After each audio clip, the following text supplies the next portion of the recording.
Hey,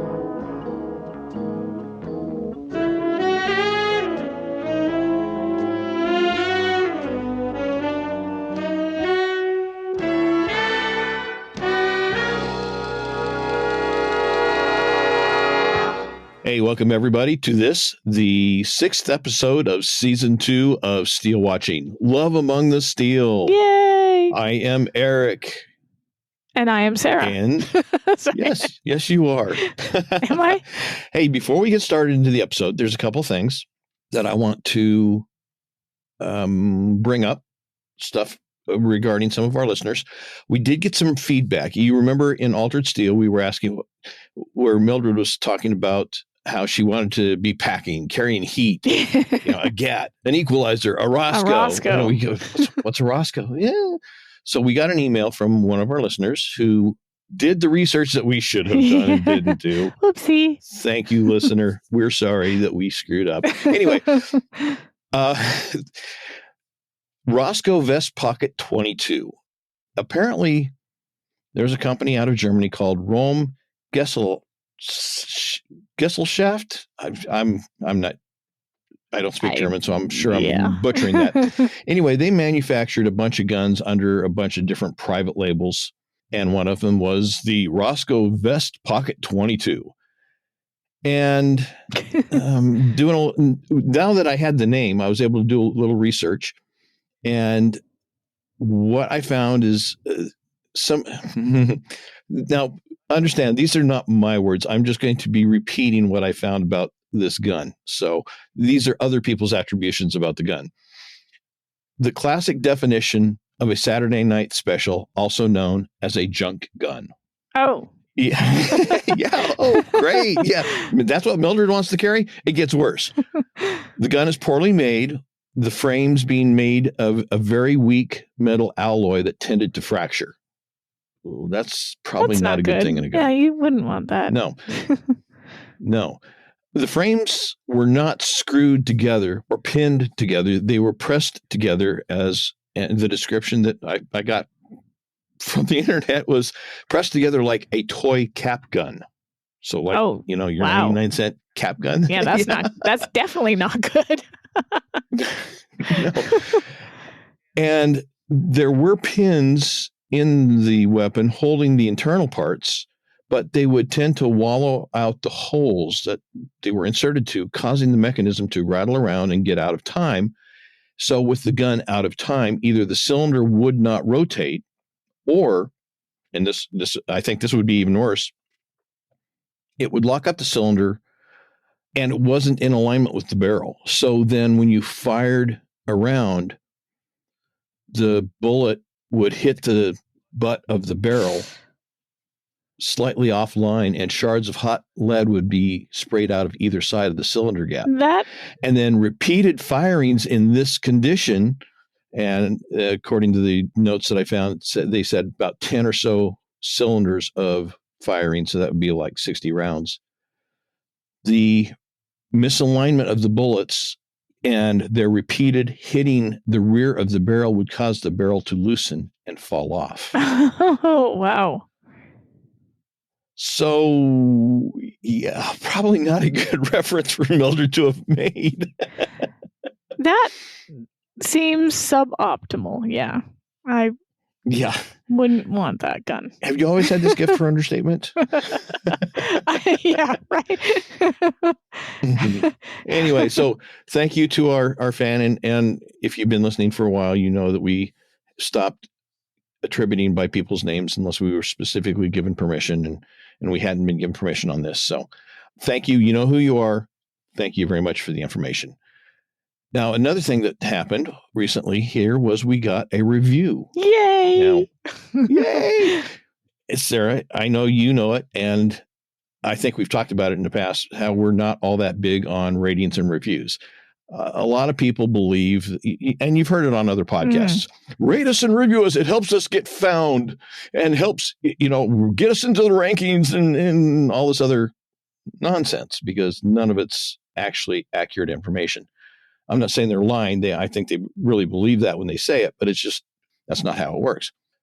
So we don't make a big deal of them. But we do appreciate the fact when people do rate us, which we've had a number of ratings, and then this first review. Yay. And there's a couple of things I want to read from this review because, they struck me. The first one is where the reviewer said that they logged into Apple Podcasts for the first time in forever to review the podcast. Wow. That's awesome. Yeah, that is. That's intentional. I love it. Boy, I don't know what to say about that. That is just, it's nice to know that what we're doing appeals to somebody enough that they're going to take the time to go out of their way to do this. So we thank you very much for that acknowledgement. But there's another line in here, and it goes, it's not exactly a show with many fans talking about Remington Steele anymore. It's been hard for me to find anyone to talk with about it. This podcast scratched that itch for me. Yay. You get it. That is the whole thing. Our online life breaks down that connection that we crave for human-to-human contact because it's all done online. It's all very impersonal. And as individuals, we like to be able to talk to somebody about the things that we love and enjoy. And podcasts, even though it's a one-way conversation and it's more like eavesdropping on a conversation that other people are having, there's still a little bit of that connection there. Yeah. That verbal connection of listening to somebody talking about something you enjoy. And that's one of the great things about podcasts, especially these days. And that's kind of what we're doing this about. I mean, it's to bring that connection back. And dear reviewer, you get it. This is all about everybody, Sara and I, not just Sara and I, but everybody listening, having fun. It's so much fun. Talking about the show. Yes, absolutely. So thank you for getting it. And really that's for all you. Everybody listening, that's what this is for you. So thank you again.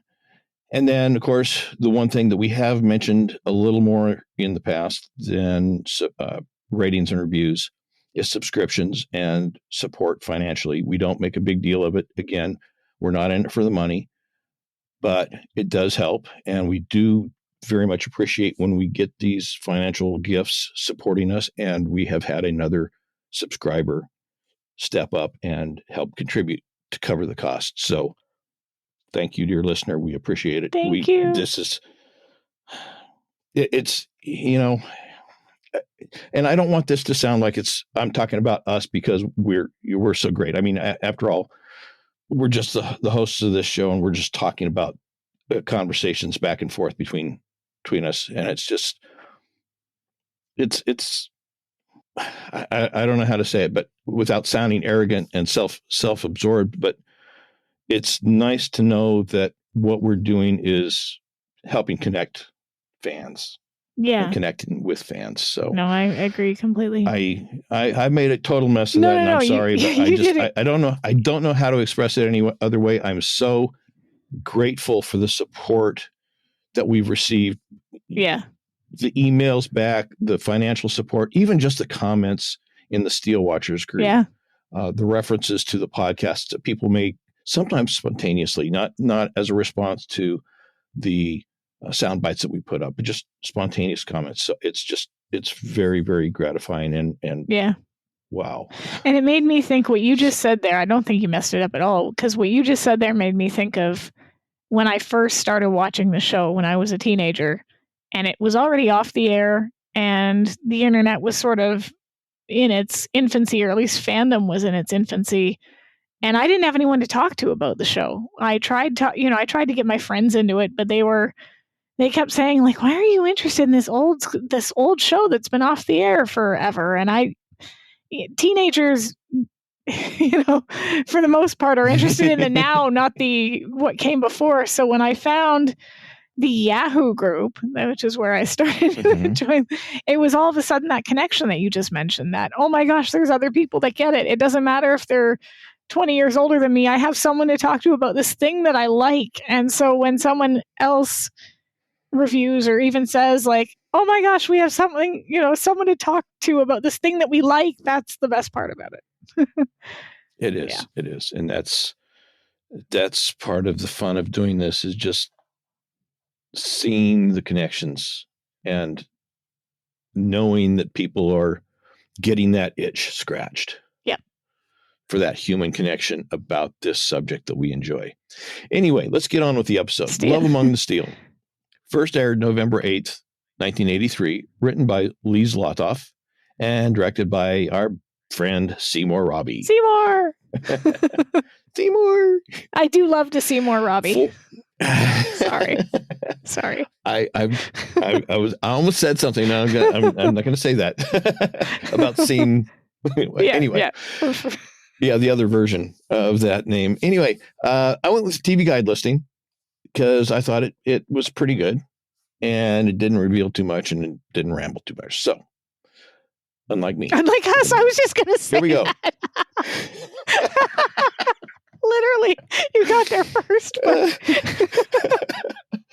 It's almost like we're psychotic. I mean, psychic. Anyway, here we go. Tracking the driverless vintage car that almost ran them down leads Remington and Laura to several romances, one previously undetected murder, and a lost treasure. Ooh, boom, boom, boom, dun, boom, dun, dun.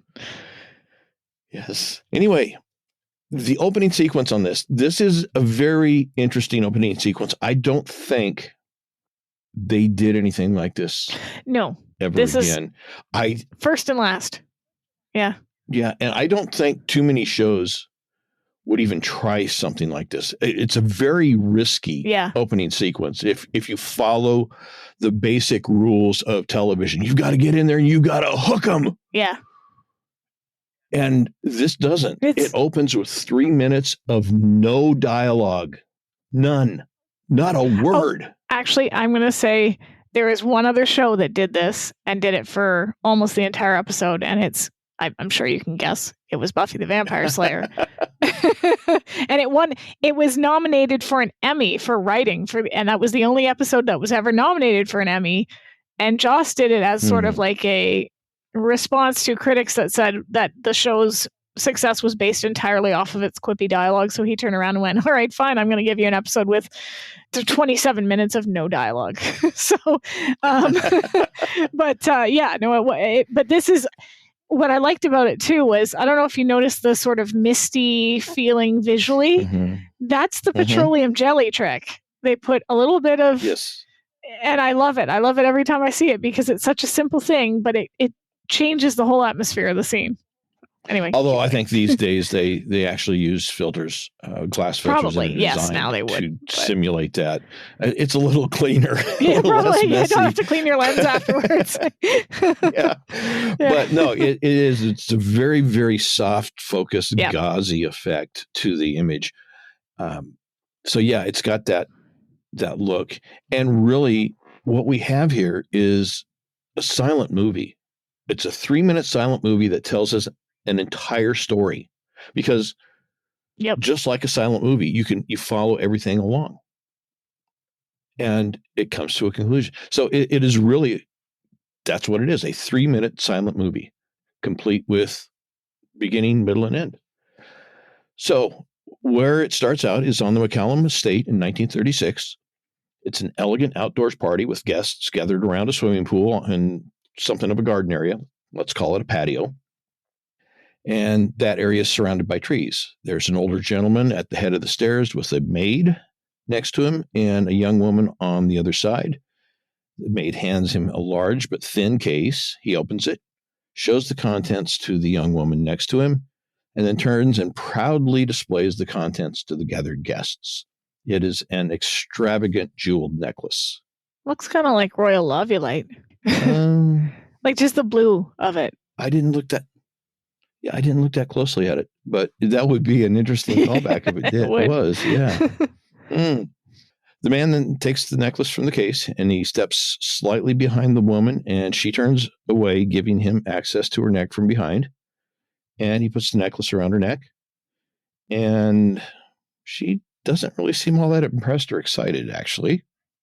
He turns her to face him and leans forward to kiss her, but she turns her head slightly, redirecting his kiss to her cheek. Ouch. Yeah. And it's It's obviously so. Yeah. He offers his arm, she accepts it, and then he walks her down the steps into the midst of the gathered crowd. Then we see the gentleman speaking to another younger gentleman, and the woman, some distance apart from him, accepts a note from their butler. Presumably it's their butler anyway. She opens it, reads it, and then crumples it. She glances around, then furtively leaves the party. But the gentleman notices and follows her with his gaze. But then he returns to his conversation with the younger man. Then we see her running down a driveway toward a gazebo, and then down some stairs from the gazebo area to a large roundabout. And in the midst of the roundabout is a convertible, a 1936 supercharged Auburn Speedster with a man sitting in the driver's seat. Woman runs to the car. The man opens the passenger side door for the woman. She gets in, falls into his arms, and they begin kissing. There's a silent conversation. The woman seems both eager and reluctant. After a few moments, she pulls away, but she doesn't notice that something has changed. Her neck is bare. The necklace is gone. That was a neat magic trick he pulled. Yes, very, very, very good. Very quick sleight of hand. Especially with something that big and that gaudy. And that heavy. Yeah. And noticeable, you would think, noticeably heavy. Yes. Yeah. Yes. Yeah. So she turns and leaves, still unaware of the missing necklace. We then see her return to the party. The older gentleman, who had a short time earlier placed the necklace on her, then seen her leave, has seen her return. And he has seen that her neck is no longer adorned. She sees the questioning look on his face, but it takes her a moment to realize what his look is asking. Where's the necklace? Next, we see the car driven by the man we previously saw in it, and he's driving to a semi-secluded area, presumably on the estate. He gets out of the car, walks a distance, pauses, pulls the necklace from his pocket. And we jump back to the patio where the party is presumably in disarray now. The woman is sitting in a large wicker chair as if the look is almost as if she's strapped into an electric chair. Yeah. It's not good. No, it's not. She's got a very downcast look on her face. We then see the man talking on the phone, and we see the security guards at the other end of the conversation. Then we see the man from the car bent over, smoothing the earth where he presumably buried the necklace. Then he attempts to reposition a large boulder nearby, although with only slight success. Yep. The older man and the younger woman are in another car driving. They come upon a scene where the young man, the thief, has been arrested. And as he's being led to a car to be taken away, he and the young woman exchange lingering glances. Hers is a look that seeks understanding. His is a look that speaks cold defiance. The older man, seeing the exchanged looks, angrily strides over to the young woman. He grabs her arm, jerking and pulling and twisting as if trying to wrench a prized possession from the clutches of a thief. I really like that But description. the woman struggles. Sorry. It was good. Not a problem. But the woman struggles against the capture, then breaks free and runs off into the wild of the estate as we fade into a scene of Laura running through the same wild. Splendor in the grass. Pauses for a moment. Splendor in the grass. Yes, you've seen this episode before, then? No, I take it. I have no idea what you're talking about. Anyway, she pauses for a moment, laughing and trying to catch her breath, and then she takes off running again, only to be caught by Steele. He picks her up and props her up against the tree and says, "Splendor in the grass. Warren Beatty, Natalie Wood, Warner Brothers, 1961." Laura says she sees the afternoon as being more like Tom Jones, Albert Finney, Savannah York, George Devine, Woodfall Films Productions, 1963. Steele disagrees with Laura's equation, saying Albert Finney never had to work this hard. Laura says that's only because Albert Finney never had to play the part with her. Still unconvinced, Laura explains, rustic setting, not a single word about work, good food, good wine, tons of fresh air. She pauses her explanation for a long kiss and then says, and lots of running. So this is her attempt to get in her cardio. She's got one of those step counters and she's like, you know what? I haven't got my steps and I'm going to need to get him to chase me around a little bit. So yeah, she's working on it. She's working on her steps. I don't know.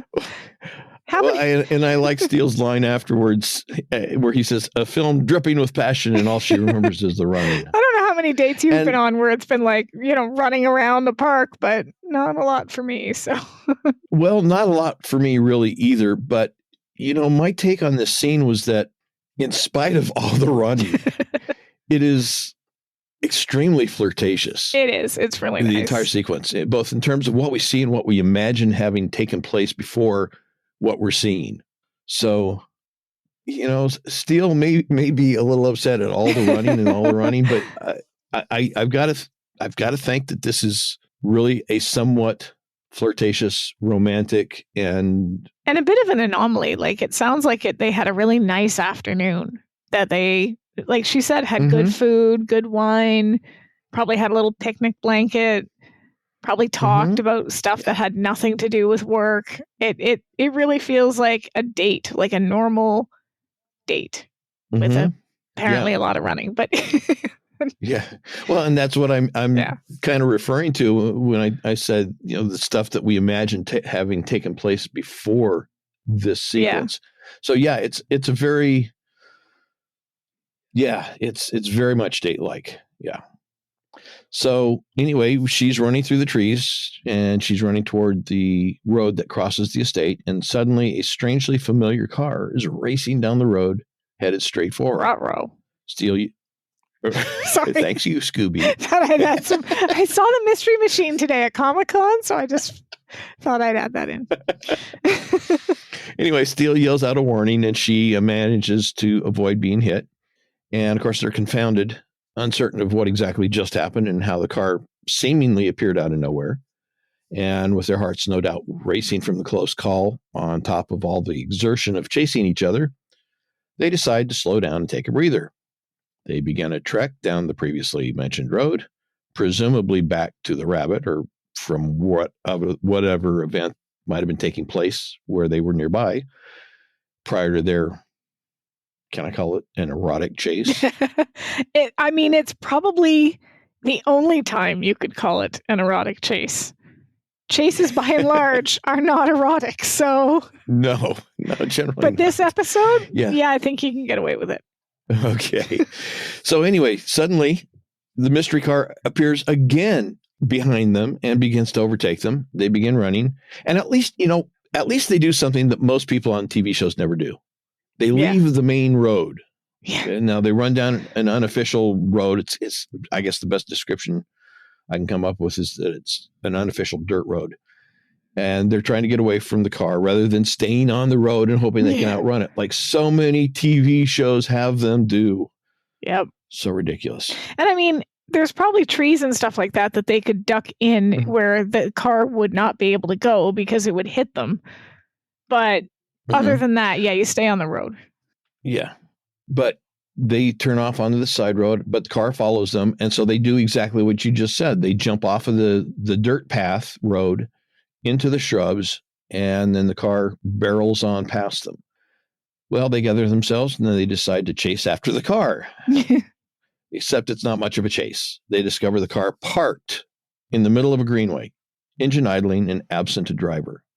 We jump to the office, and Mildred is entranced by the printouts coming from the agency computer. This is the best. She is so enraptured by the contents of the printouts that she doesn't even notice Laura entering the office and is taken by surprise, jumping almost guiltily when Laura asks, anything on the serial number?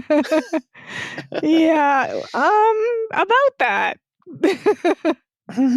Yeah. So here we have a little bit of additional in the script that doesn't make it into the episode. There's a lot in the script that doesn't make it into the episode. There's a lot in this script that is totally divergent from this episode, which is in my notes. It's almost like a totally different episode that you get if you read the script, which is really interesting. Yeah, there's a point that I've got noted where it's at that point that it's like a totally different episode from that point on till almost the end. Yeah.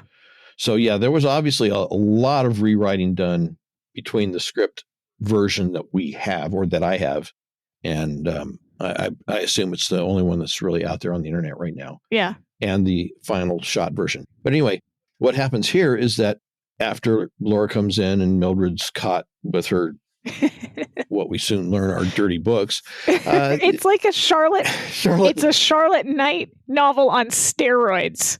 None of it makes That's what I've got any sense from a literature point of view. Like if you actually listen to what is written on the page, I'm going, wait, what? Yes. And I referenced Charlotte Knight as well in my notes. So, but anyway, at this point, Mildred would have asked, "What case has you and the boss working on Sunday?" Yeah. Laura would respond that it's not an official case, and Mr. Steele and I were having lunch. Mildred says, "Lunch in McCallum Park, but there aren't any restaurants there." With Laura saying, "Well, it wasn't lunch so much as sort of," Mildred says, "a picnic in the woods, you and the chief. That sounds downright romantic." Which, I mean, I think we've all come to the conclusion that Mildred already knew that there was something going on, because she had to. In Steal Away With Me, he complains about the way that Laura is behaving with Miss Dominic as opposed to him. And then in a couple of the other episodes, we like the one we just talked about, Steal at Any Price, she sidles up to him. She puts her hand inside his coat. There's no way Mildred didn't know. Yeah, no. I mean, some I'll use the term grandmotherly people, grandmotherly women are a little bit dense and clueless, but Mildred doesn't fall into that camp. She's in the other camp where, oh yeah, I got it. Yeah, no, you don't have to explain. I figured it out. That's her. Yes. Yeah. So anyway, as I said, Mildred in actual fact is distracted, presumably still by the contents of the printouts. And it takes her a moment to realize that Laura has asked her a question about the information on the vehicle, and stalling for time, I presume trying to bring herself back to present reality, she vamps a little bit. Yeah. "Oh yeah, from yesterday, you called. No license plate, just the make of the car and serial number, right?" I'm doing my job. Honest. So anyway, as they're talking, the printer's still printing out page after page of stuff. And Laura points to it and says, "Well, maybe that's the information coming in now." And Mildred, not quite. No. Mildred moves to put herself between Laura and the printer, trying to keep Laura from pursuing the matter. And Mildred starts stuttering that, no, I think that came in already. Yeah. So Laura, recognizing that Mildred is trying to keep her from knowing what's going on, insists on knowing what's going on. I mean, if that's not the information she's practically sitting on, then what is it? Now Mildred makes one last attempt fan fiction. He's got fan fiction. Charlotte Knight fan fiction. Yeah, maybe that's it. Maybe that's why it's so bad. It's even worse than Charlotte Knight. Well, Mildred makes one last attempt at discouraging Laura from pursuing the question, but to no avail. Laura takes Mildred by the shoulders, moves her aside, and then steps forward to the printer and gathering up some of the pages. And as she silently begins to read the pages, Mildred apologizes, saying she can't stop it. She tried to trace it back to the source, but he's using an encoded signal and she can't crack it. So here's the part where I ask, as always, could someone do that at that time with the technology they had at hand? Because keeping in mind, this kid is what looks all of 13, 12, maybe. I don't have an answer for that. I'm trying to think back. I would imagine that if somebody had some very sophisticated equipment and very sophisticated software, they might be able to, but I'm thinking that back at this time, you would be talking, something along the lines of government level. Yeah, I was thinking that too. Software and such. And the other question, which is never answered, and anyone who wants to write this fan fiction, I would be eternally grateful. Why? A Charlotte Knight fan why fiction? But I mean, why does this kid, this maybe 12-year-old, 13-year-old boy, send these transmissions there? I would love to know the answer. I would love some kind of story. Who is he reaching out? Is he... Anyway. I'm curious. You'd think he'd share it with his friends or his buddies or send it to a girl he likes, but no, he picks the Remington Steele Agency. Well, I guess when you're trying to provoke a response, or you're playing, you think it's fun to gag someone, you're not that particular about who you do it to. Okay, fair. It's like the people who pretend to be police officers and then pull over a police officer, a real police officer. Fair. Yeah.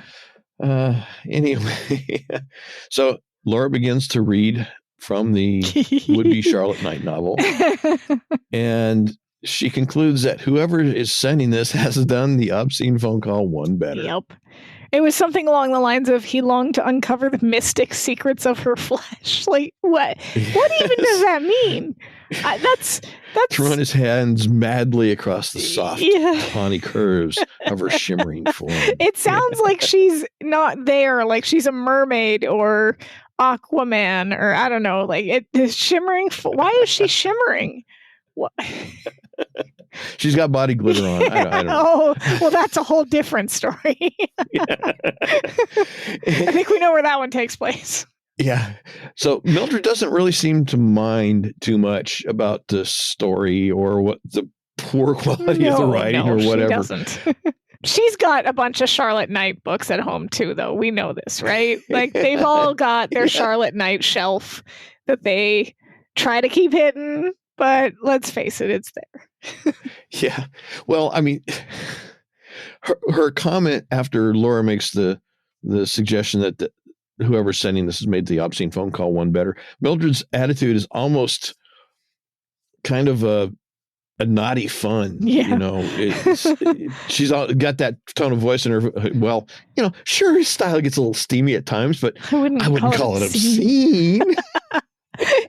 She didn't invite the transmissions, but I don't really think she tried all that hard to stop. Yeah, she says she tried to trace them, but I don't know if that's true. That might be a little fib. Yeah, there's trying, and then there's really trying. Yeah, exactly. And we know how good she is with a computer, so I think if she really wanted to stop the Dark Prince, she could have. Yeah.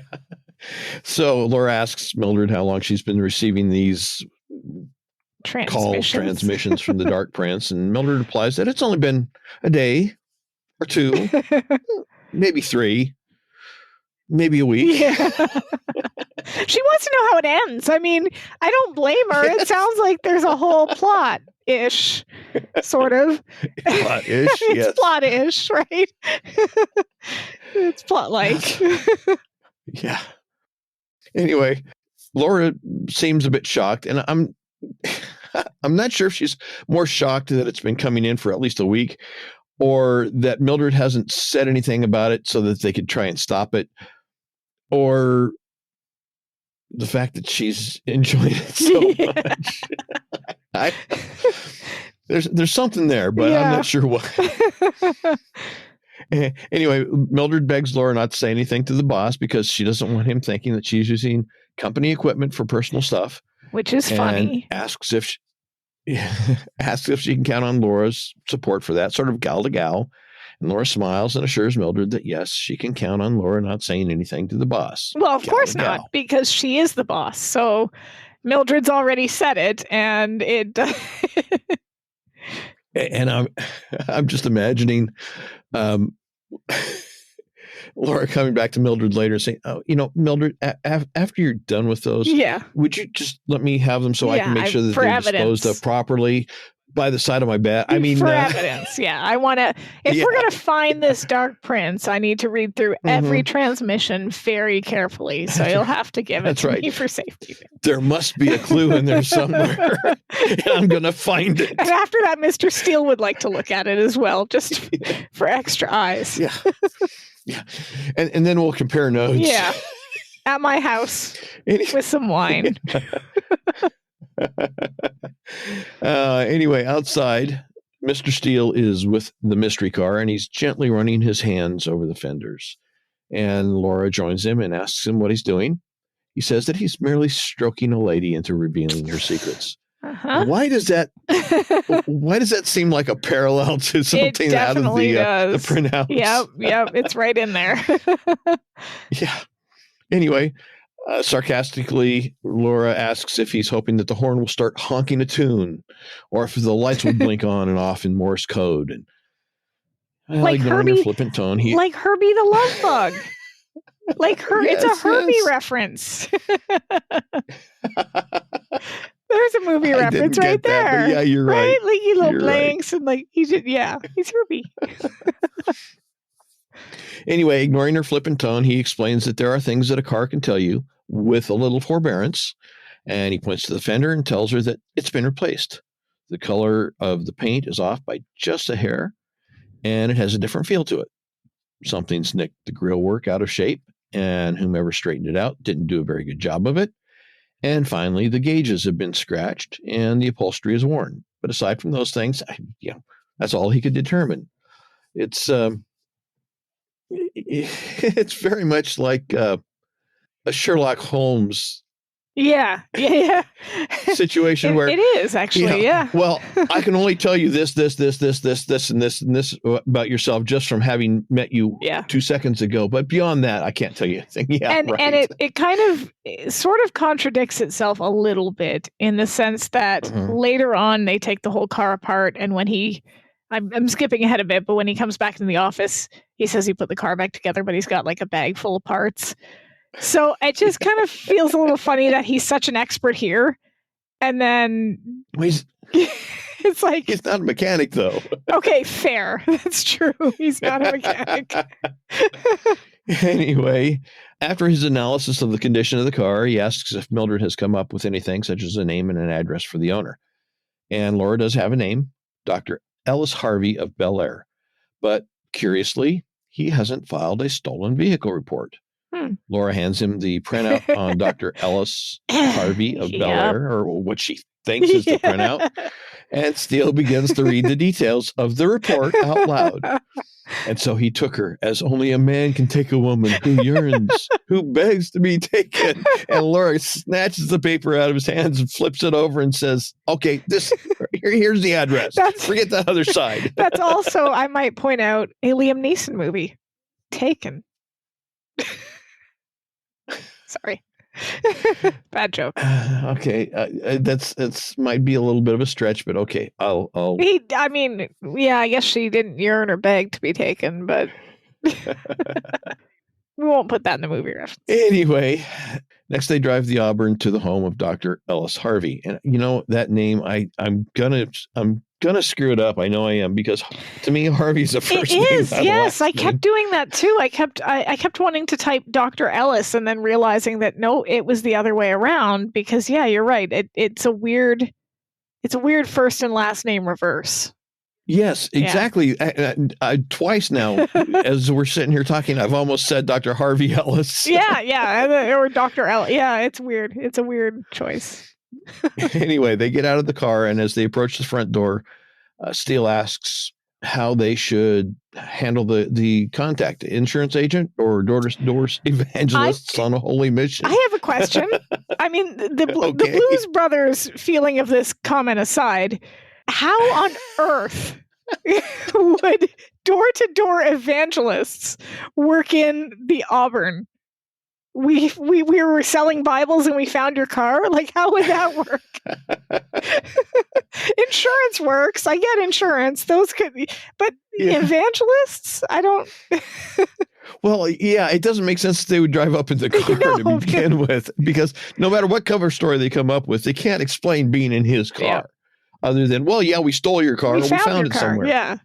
Yeah. Which is what Laura says. Why don't we just tell him we found his car? Okay. We found it in the collection plate. Somebody left it. And I just had a thought. For anybody who doesn't understand, and I think they might, I think later in the episode they have a key that they put into the ignition, but around this cars didn't necessarily have keys. I wondered about that, actually. To need to be started. Yeah. They actually just started with a foot pedal. Oh. Or a foot button. Huh. Yeah. So, yeah. So they may not have needed a key or what have you. But anyway, but of course the key would have been in the car when it was left abandoned. Right. But well, yeah, but that is interesting. Kira, my daughter Kira sat inside a vintage 1940 truck yesterday when we were at a festival, and I don't know that I even saw an ignition. It was interesting, yeah, because she sat inside it, and it was really cool to look inside the vehicle. No seatbelts, of course, because they didn't. They, that wouldn't have been there either. So yeah, it's kind of neat. Yeah, except in the Tucker, 1946 Tucker. Oh, anyway, yes, of which only 51 were made. So anyway, sidetrack. Yeah. Laura and Steele get up to the door, but there's no answer. And they're being observed. They don't know it, but they're being observed by an older gentleman who's trying very hard not to be seen. Yeah. Steele suggests that maybe they should slip around the back, and Laura says, break in. And of course, Steele feigns offense, saying, "Why must she always assume that his intentions are criminal?" Don't answer that. Of course. Yeah, exactly. Yes, don't worry. He'll be discreet. And as Steele slips around the back and begins to let himself in the house, a cab pulls up and a middle-aged man gets out. Laura slips behind a bush to hide. And at the same time, the older man that we saw earlier sneaking around approaches the Auburn.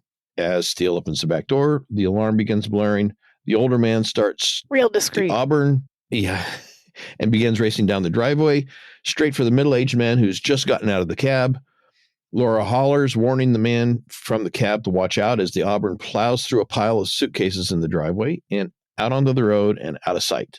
And the middle-aged man, who we soon learn is Dr. Ellis Harvey, is confused and asks, "My luggage, my car, my house, what's happening?" There's a lot going on in this scene, and it's really well executed, the way that they keep kind of going from thing to thing to thing, and it all sort of fits together. It's very, very cool. Yeah, it also makes it hard to talk about. Yeah, it does. I was having a hell of a time writing out my notes going, okay, and then this happens, and then this happens, but at the same time, this is so yeah, very frustrating to write down, but interesting visually to watch. Yes. And, I just had a thought. Uh-oh. I know. My head hurts now. Scary. I can't, as we were talking about how they cut from bit to bit to bit to bit, and it's all part of a unified scene. It reminds me that this is something that's done in a lot of TV shows. Yes. Now. And in fact, I had just done a commentary on a White Collar episode where there's a trio of characters, Neil and Mozzie and Sara Ellis, and they're talking about how they're going to execute this con. And as they're talking, they jump. And I love it when shows do that. Them doing it. I do like that. And then back to them, talking about it, and then cut back to them doing it. So it's something that a lot of shows do nowadays. And I'm wondering, is that because Remington and Steele did it so much? Is this something that they may have kind of, even if they didn't originate it, they kind of propelled forward? I don't know. I think because they do it a lot. I think that the show. Well, again, it might not have been the first to do X, Y, or Z. I definitely think it helped to contribute to the trend or the pattern of it, but because it was done so stylishly, it was done so effortlessly. A few different things like that, right. that silent bit at the beginning, right? I mean, we may or may not have gotten that episode I mentioned of Buffy, Hush, without stuff like that being experimented with earlier on with other shows where they kind of took a chance. And that was very much done in the style of a silent film. And I really enjoyed it. I thought it was great. It told, like you said, told a whole movie in 3 minutes. So, yeah, I think you're right. But this cutting back and forth that Remington Steele did so often, and especially in scenes like this, it's not something I recall from. I mean, I like older TV shows, so I've got some on DVDs, and I watch them on Netflix and Amazon and Apple TV and such as that.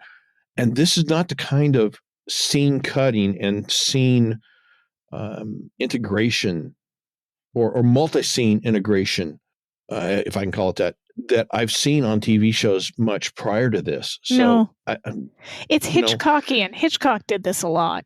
So I wonder if it's part and parcel of the paying homage to classic cinema to use a lot of their techniques. But Hitchcock doing it in the movies is not the same thing as it being it's very a different technique used in TV. But now it's so common that, I wonder how much of it can be traced back to it's pretty cool. An influence, at least, by Remington Steele. Anyway, back into the episode. Inside the house, Steele is trying to disable the alarm, but he's not succeeding. And this is bang, funny. bang, bang on the panel. It's not working. So seeing Laura and the doctor, which actually, now that I think about it, remember in the last episode, they go up and they turn off the alarm? Yes. Or he goes in and disables the alarm? Yeah. I do. I thought he was an alarm expert. Anyway. I also remember when they go in this episode when she says, like, break in, and he says, why must you assume my intentions are criminal? In the previous episode, he tried to be the person that just knocked on the door to talk to Joanne Pitkin, and she was the one that snuck around and broke in without him wanting to. So I think she's being methinks she doth protest too much because she did that.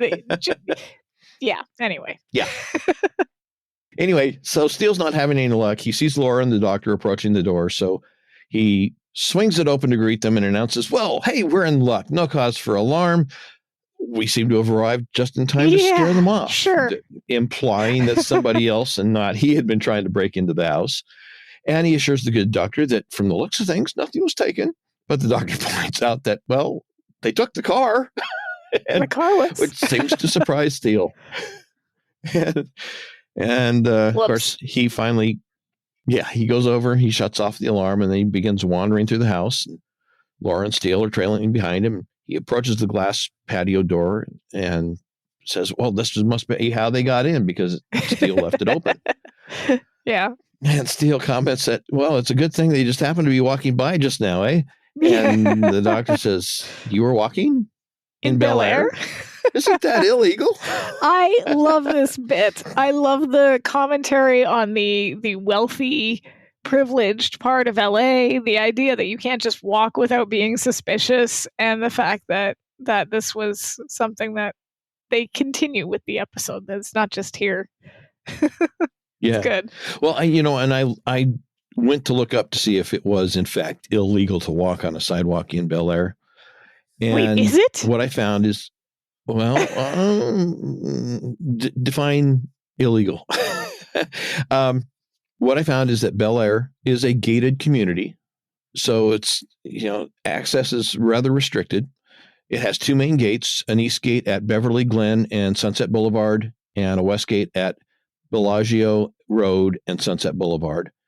And according to SusanSmithRealty.com, no one is necessarily banned from entering Bel Air on foot, but most of Bel Air lacks residential sidewalks to discourage the public from walking around in the community. So what about if you live Bel Air there? Are you just not allowed to go for a walk? Well, there's no sidewalk, so you'd have to walk in the street. And the community is patrolled by local security companies, so not even official police. Okay, so I guess if you live in Bel Air, the only walks you're going to be allowed to do is around your palatial estates. I guess. You can't go down the road. And if you're going to go visit a neighbor, you get in your car and you drive the 75 feet to their driveway. Right to the next driveway and get out. Yes. Okay. But we're not doing things that are bad for the environment. No. Oh, yeah, it's perfectly normal. Anyway, absolutely. I drive 75 feet to just go to the local corner grocery store, don't you? Every day. Are you kidding me? Yeah. Oh, I can't tell you how many times I pick up a passenger doing Uber or Lyft who, it took them longer to wait for me to get there to pick them up than it would have been for them to walk to where they were going. Anyway, Laura suggests that the police should be called about the theft of the car, but the good doctor, in a bit of a panic, actually insists that no, he'd rather not involve the authorities. And besides, he was intending to sell the car anyway when he got back.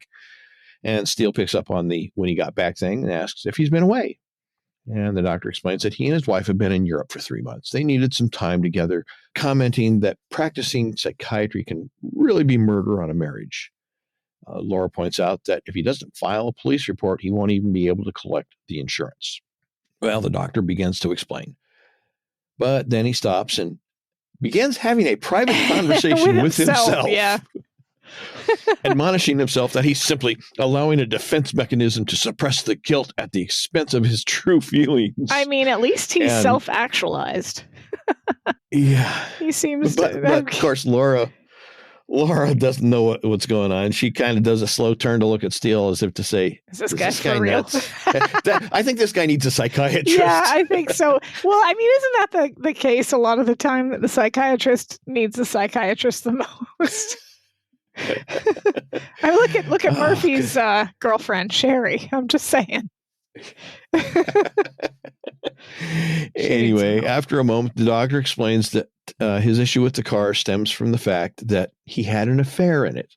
He had offered to drive a young woman home after a party, but, between the wine that they had and the rush of tooling the Auburn around through the canyons, their libidos got the best of them.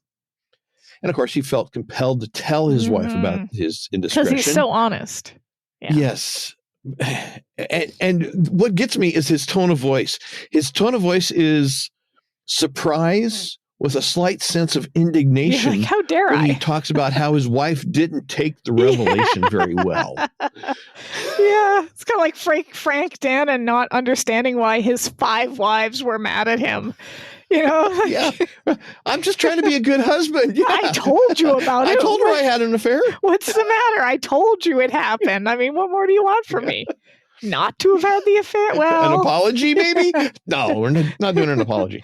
Anyway, so apparently she decided to express her acceptance of the situation by taking a hammer to the fender of the car.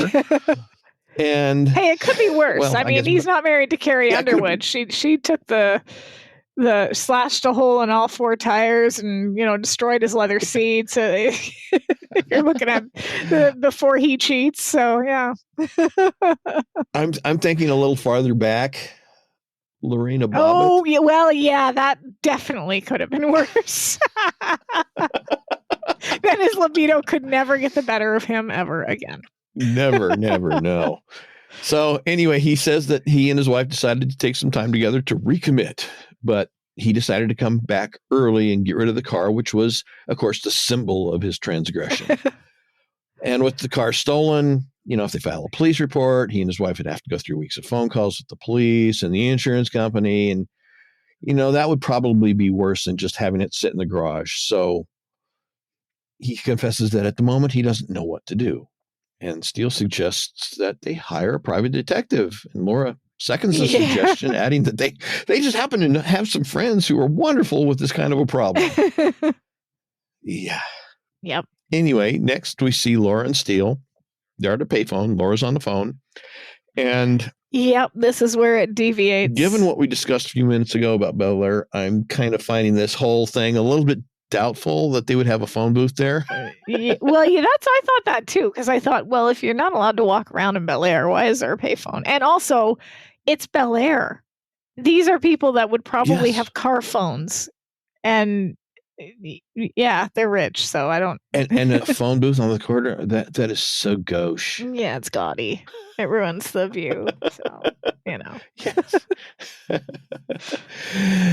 Homeowners Association would never They approve. voted it down. Anyway, Laura's on the phone with the DMV trying to find out who the owner of the car was before the doctor, but it's not going well. It seems that first the DMV people are telling her that their computers are busy, and then it seems like they just kind of hang up on her again.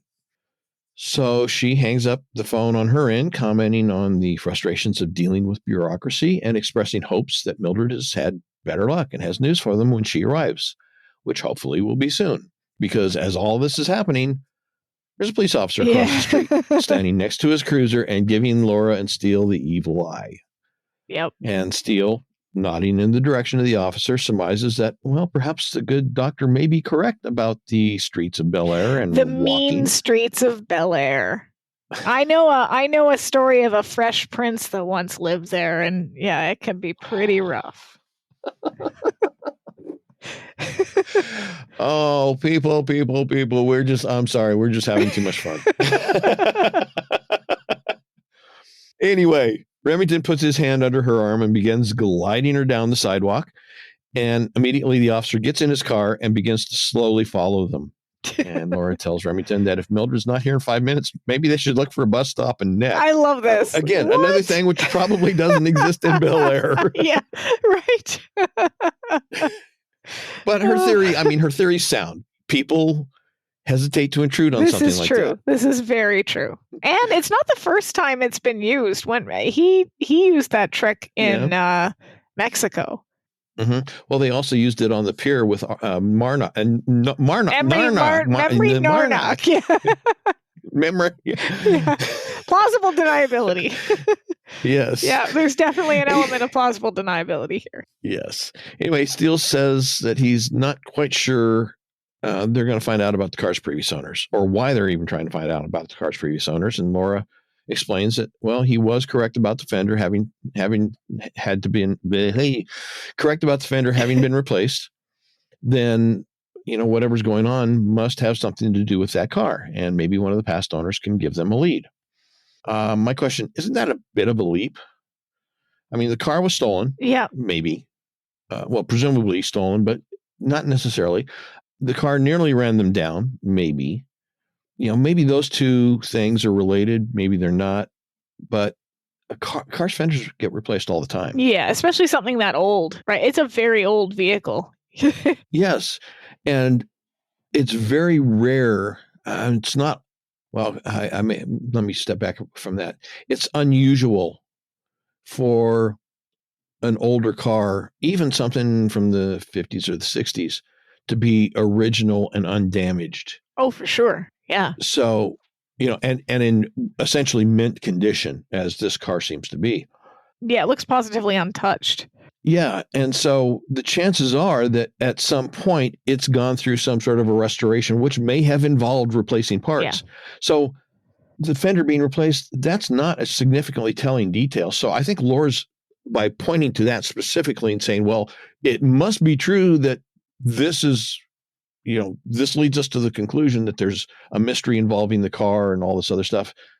I think that's a bit of a leap. The whole episode is a rather loose premise, but I think we're meant to. Now, if you're going to start getting picky. No, I'm not. I love it. I love this episode. And I don't think anybody will disagree that this is a fantastic episode. It's just one of those episodes where you sort of have to hand wave the purpose of the episode in order to just sit back and, pardon the pun, enjoy the ride, because literally the car almost running them down is a very, as you said, could have been an accident, could have just been whatever, and we're just going to buy it because we want to, and I'm fine with that.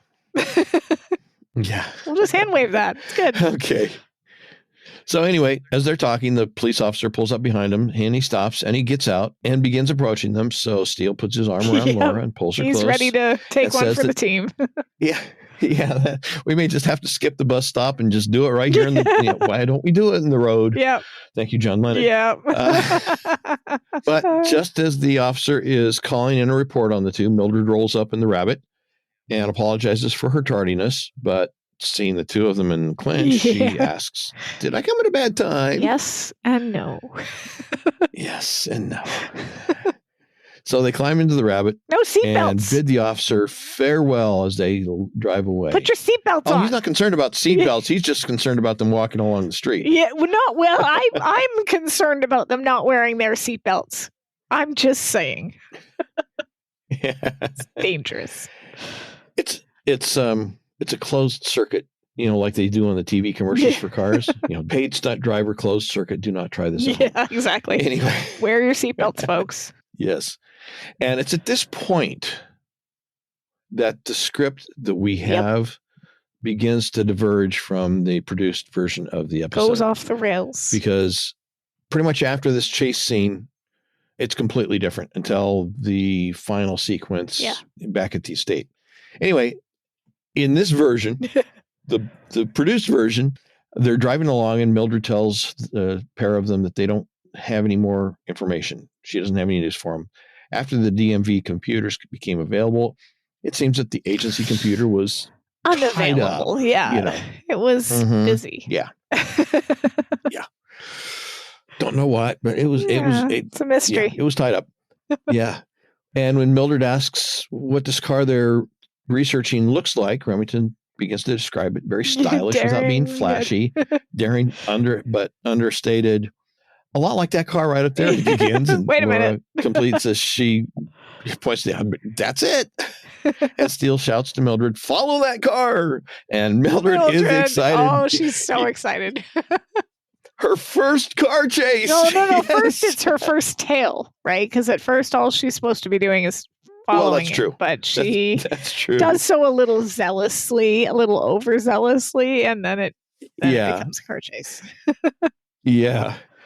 And it becomes a car chase because she's a little bit zealous. Steele and Laura have been urging her to keep some distance, but she doesn't. So they get spotted. The Auburn takes off. They give Mildred the go-ahead to pursue, woman, no holds barred. And with an enthusiasm rivaling Laura's in vintage Steele, Mildred begins whipping in and out of traffic and flying around the corners until they come to an empty cul-de-sac. Yep. They've lost the chase. But only temporarily. The Auburn, which had been hiding in a driveway, charges out and races off away from the trio back the direction it came from. So Mildred finally gets the rabbit turned around. Oh, she doesn't do a really good job of that. It's not great. It's not great. Yeah. And of course, being a front wheel drive car, you can't do the famous Rockford spin around, No. So they start charging off after the Auburn, but then they come up to an intersection and there's no sight of their prey. Mildred is upset, believing that she's failed, but Steele reassures her that it wasn't a fair chase because they were chasing a supercharged speedster. Can I? And yes. I could be wrong. I Googled this because I was curious. Okay. I Googled the top speed of a supercharged Auburn for that year, as well as the top speed that a Volkswagen Rabbit could reach.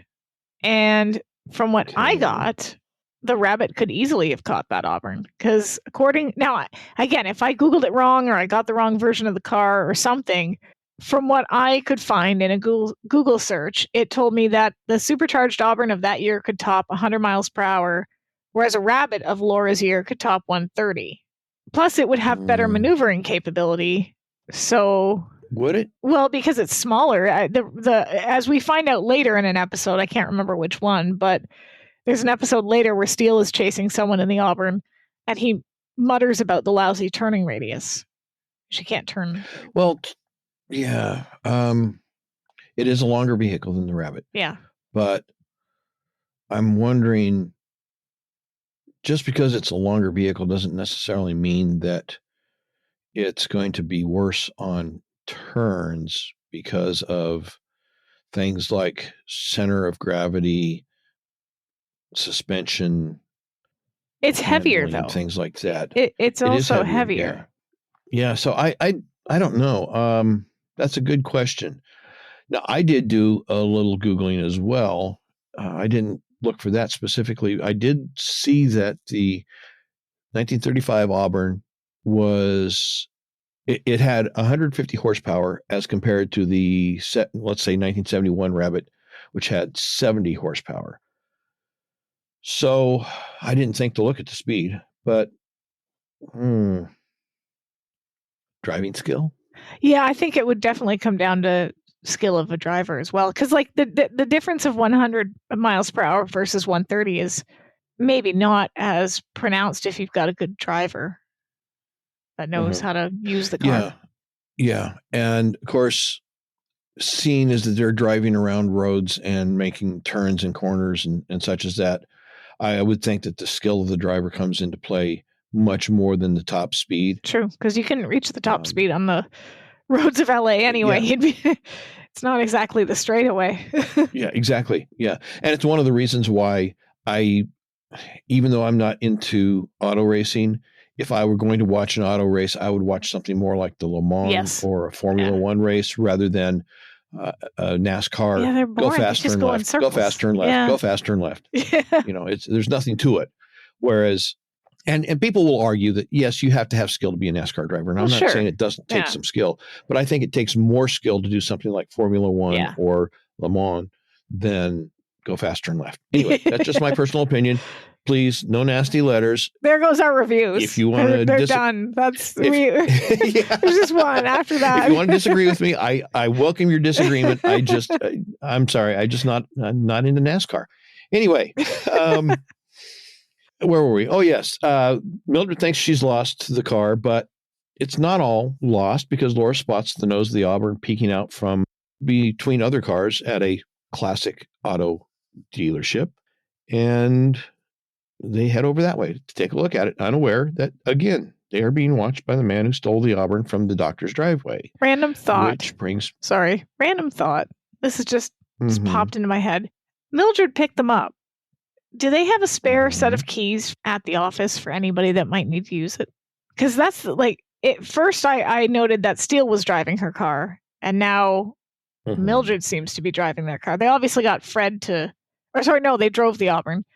But yeah, do they have like a spare set of keys in the desk, or maybe Laura's made extra keys and handed them out, said, don't take my car without my permission or something like that. But if you need to, here it is, or something like that. Or maybe it's become an agency car. Could be. So, it does make sense. Like, it makes sense to have the other car be available should they run into a situation. But yeah. But I had a different question. The guy who stole the Auburn from the doctor's driveway that they've been chasing and who just happened to dumped the Auburn into a car lot that they came upon just a few moments later.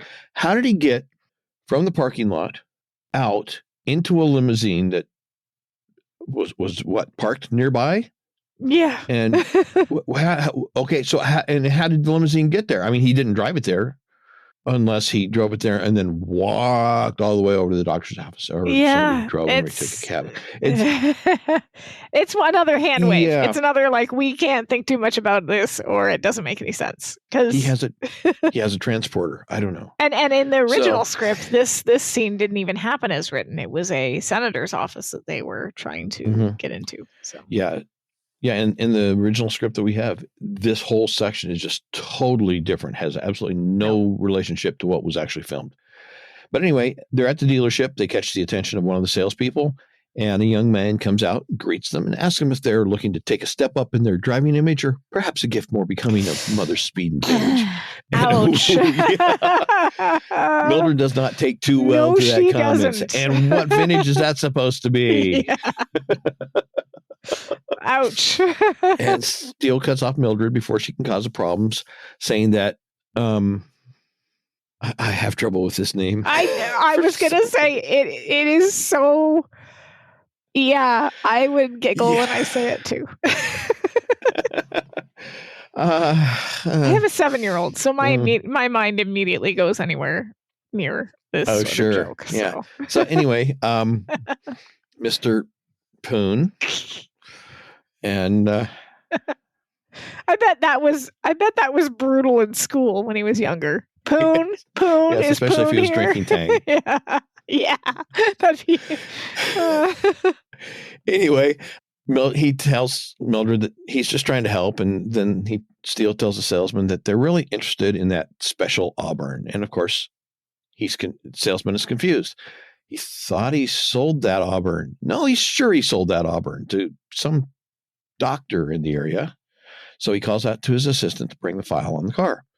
And of course, all the while, the man who stole the car is watching. The assistant, Vanessa, brings out the file, and when she does, she immediately recognizes the car. Oh, yeah. And it seems that Wesley had won some $1 million sales club award, and afterwards, the two of them went out in the car with champagne to celebrate. Dark Prince style. They celebrated like the Dark Prince would have. Yes, but sensing that a moment of embarrassment was approaching, Wesley cuts her off, telling her that, well, these people really don't need to be bored by company chit-chat.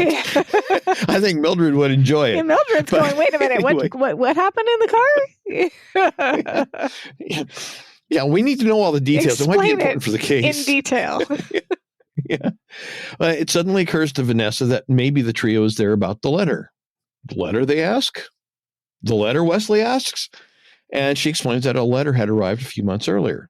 Her first reaction was that it was some sort of promotional gimmick, but since it referenced the Auburn, she stuck it in the file. And Steele reaches across and takes the letter from Vanessa and reads, "The key to something of great value is hidden in your Auburn, and you know what I mean. Soon."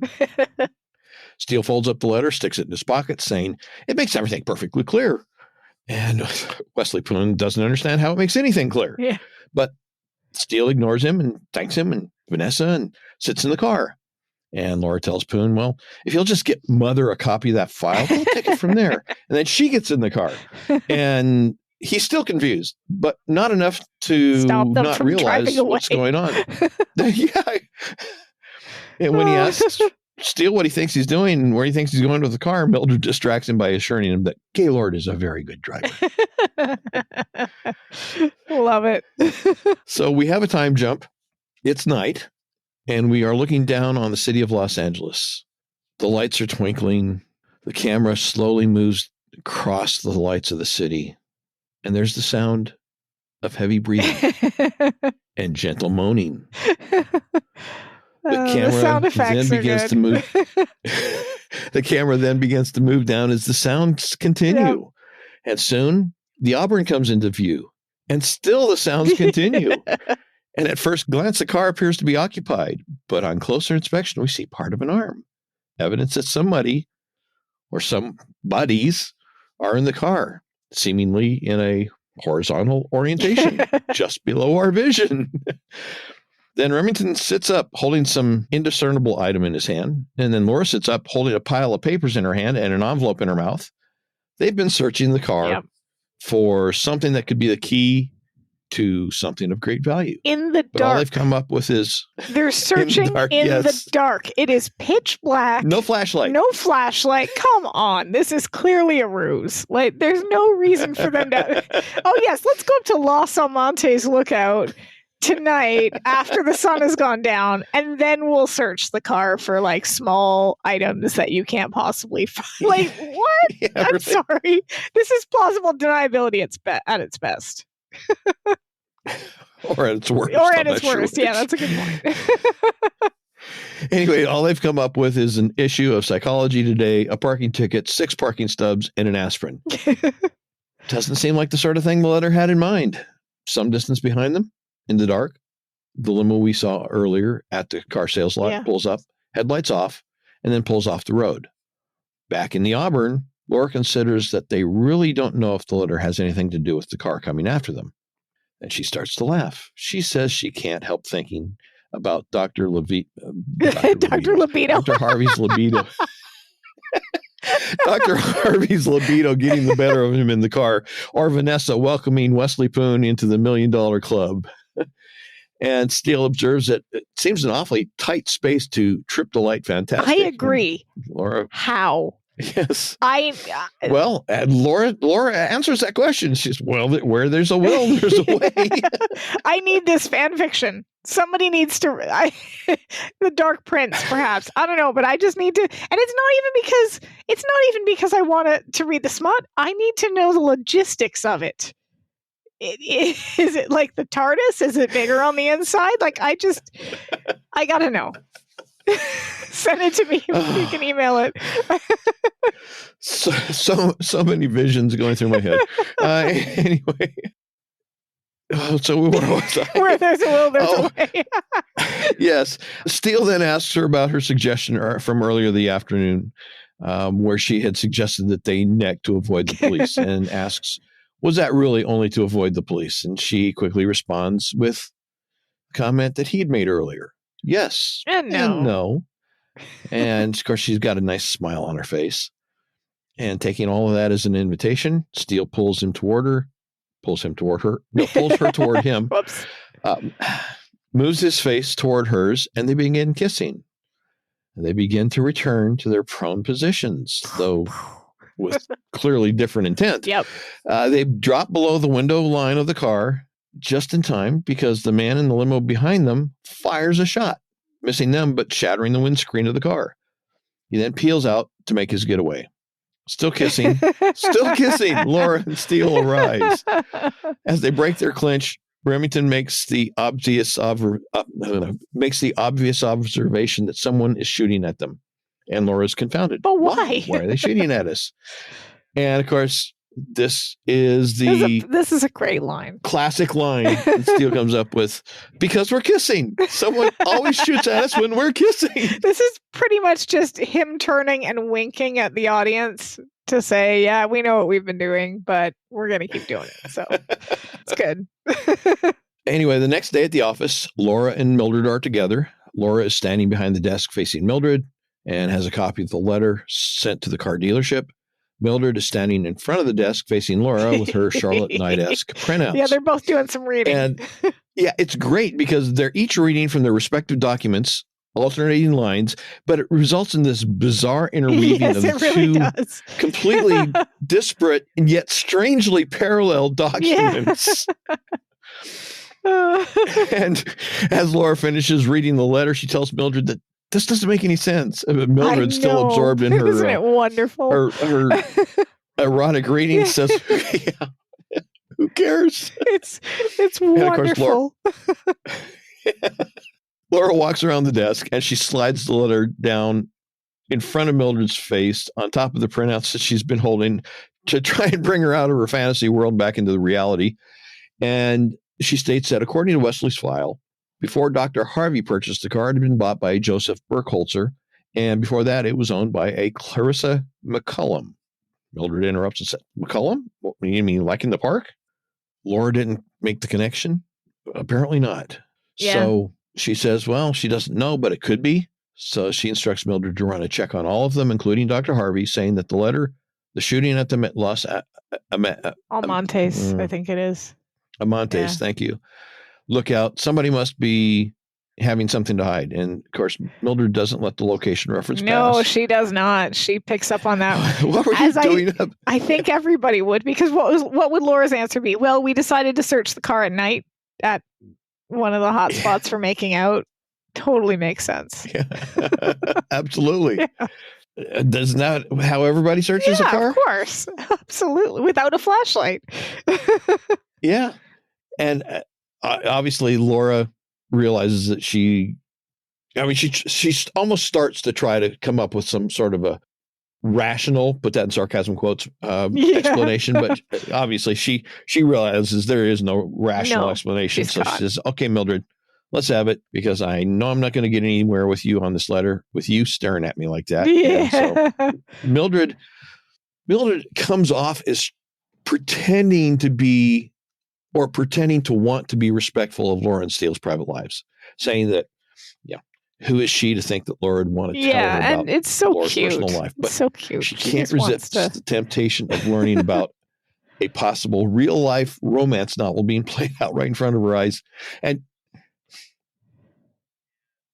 and she admits that she can't help wondering, the picnic, the lookout. Yeah. Does Laura and the boss have something going on?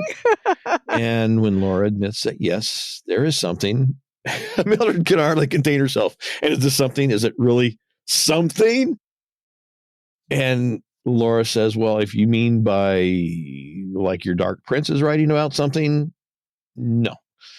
And of course, Mildred is crestfallen, and she asks, well, if it's not something, what sort of something is it? And Laura doesn't seem to know how to describe it, finally settling on, I don't know, but it's definitely something. And, she'll keep her posted, gal to gal, if something should, become something. Yeah, exactly. It makes perfect sense. It's a absolutely blurry watercolor. Yeah. It's like some of the definitions to a word that you read in a dictionary. Yeah. Where they define the word by using the word. Yeah. To define it. It's like, no, you got to go out. Anyway, we see Steele driving the Auburn up a long driveway to a large, elegant house. He parks the car, gets out, walks toward the front door. As he's nearing the front door, a woman in a wedding dress excitedly comes running out, followed by 3 other women dressed in matching pink dresses and hats that I don't think they would wear if they had a choice. No, never. And so presumably they're the first woman's bridesmaids. Yep. Those are hideous The dresses. bride runs to the car and exclaims to Steele, "Is it the same one? It must be. Oh, he promised me a surprise. How on earth did you find her?" She's just gushing. She throws her arm around Steele, pushes him back, laying him over the fender, and begins kissing him. This is the same actress, and I know people don't love her for her role in Bonds of Steel, but it's the same actress that plays Alessandra in Bonds of Steel. Are you sure? Pretty sure. It's the teeth and the lips that really kind of like clued it into me. It's the same one. We get that a lot though, because J.D. Cannon pops up twice, and we have a few actors that. If I'm wrong, let me know, but I'm pretty sure. So, she's got him back on the fender, and I mean, she's going for it. About to get married. Might as well get one last kiss in, I guess. Yeah. So anyway, she breaks the clinch and tells her bridesmaids that she doesn't care if it's bad luck to see the groom before the wedding. Go get Joe. And of course, the other women run off, and Steele asks the not so blushing bride if she could possibly be Mrs. Burkholzer. Not yet. No, she will be that in 20 minutes, she says, if the minister can remember his lines. And then she starts rambling. And I suppose Joe told you that we made love for the very first time in this car. I was still married to Calvin. I can remember sitting there telling Joe it didn't matter what we've got. It was impossible for us, something that was never meant to be, but I was wrong, wasn't I? And here's the proof. And Steele, he tries to get in a word edgewise, and she keeps rambling about not getting over Calvin's death and all this other stuff. And she finally stops when her bridesmaids bring out Joe down the front steps, and she runs to him, throws her arms around him, telling him that she thinks he's the most extraordinary man alive. And then she gives him a quick kiss with somewhat less enthusiasm and duration than when she kissed Mr. Steele. Okay. Remember what I said before with Frank Dannon and Russell Stewart and this sort of like running parade of kind of ordinary dudes hooking up with very attractive women? Mm-hmm. Where'd they get this pairing? Where'd this one come from? Because like, I'm sorry, but Burkholzer can't even be described as, he's what, 20 years older than her? Maybe at least maybe 30. I mean, yes, he's got money. So, but they make it off. It would be one thing if it was made to look like she was just marrying him for the money, but they're oh, well, I think that's pretty obvious. Well, I don't know, because she's all. It very much seems like that she loves him. Like there's some. Oh, I didn't think it could happen, and I thought I'd be sad forever. But then Joe comes. Wait, what? Well, no, I'm sorry. Tell me what qualities this guy has that would attract that woman. I would like a list. Money. More money. Yeah. No, but yeah, you're probably right, though, because she does seem to just gush over him, and she is enamored with that memory of the first time they made love in the Auburn car and all this stuff. Yes. So apparently he's got something. I don't know what it is. You know what? The Auburn's not the biggest mystery of this episode. This couple is. These two right here. Just saying. Well, I think there's perhaps there's another mystery hidden in this pairing. I'm sorry. I think I know where you're going with that, and we're going to stop there because it's a family show. But that's right. Anywhere. Where was I? Oh, yes. Less duration and less enthusiasm than when she kissed Steele. Yep. Yes. Well, her temperature having been reduced to a strong simmer, she hugs him, who is then able to see Steele out of the corner of his eye. And thinking out loud, he ponders if he is indeed the most extraordinary man alive, or perhaps that honor, genuine or dubious, belongs to someone else. Next, we see Laura approaching a door of a modest apartment building. And an older gentleman answers after she knocks. And Laura introduces herself by name only, and then informs the man that she's looking for Clarissa McCullum, if she still lives there. And the man hems and haws, but an older woman joins him at the door, And realizing that this woman is Clarissa McCollum, Laura fraudulently explains that she's from Classic Motor Magazine. This is a good one. And her editor had this crazy idea of doing an article about the histories of some great classic cars. I don't know that that would be a crazy idea. If she's from Classic Motor Magazine, doing an article about old cars, I think would be their mandate. I'm just saying. Well, yeah. But maybe the way he explained it, maybe, and his original premise was crazy. But yeah, I mean, it does seem to be kind of a fit to Classic Car Magazine. We do an article on a classic car. I don't see the connection. Anyway, the man who we learn is Sam, he dismisses that suggestion, saying that they don't own anything like that. But Clarissa is intrigued and asks, what classic car are you talking about? And Laura glances down as if looking at her notes and says, a 1936 supercharged Auburn Speedster. And according to the DMV records, you were the original owner. And of course, we can see on her face that Clarissa is immediately raptured back in time. Yeah. But only until Sam breaks her reverie by asking, what do you want to talk about some old car for? And she gently scolds him about his rudeness. I mean, after all, they have a guest. And so she sends him off to make a pot of tea for them and invites Laura in by asking, can I offer you a cup? And I don't know, I get the feeling that they don't get a lot of visitors, family or otherwise. Yeah, no, they seem she pretty... misses that. And I got to say, too, because from that first 3-minute video that we get, the backstory of her life, she looks more excited to talk about that Auburn than she ever did getting the necklace or being near her husband or even with Langston, I would say. Like, that Auburn is what she... You're right. She's transported back in time and she's remembering that car. And yeah, she definitely loves the idea. And I think when you have a couple, I've noticed this with couples as they get older. Like we used to have, when I worked at a department store, we'd have people come through the checkout and they would just want to talk sometimes. Like they wouldn't really necessarily even be there to purchase. They might buy a toothbrush or whatever, but you'd know them. They'd be regulars and they'd be coming to talk. And it wouldn't be a long conversation, but it would be something. So yeah, I get the impression, you're right, that they don't really have a lot of people coming to see them a lot. And I think you'd mentioned that before. Yeah.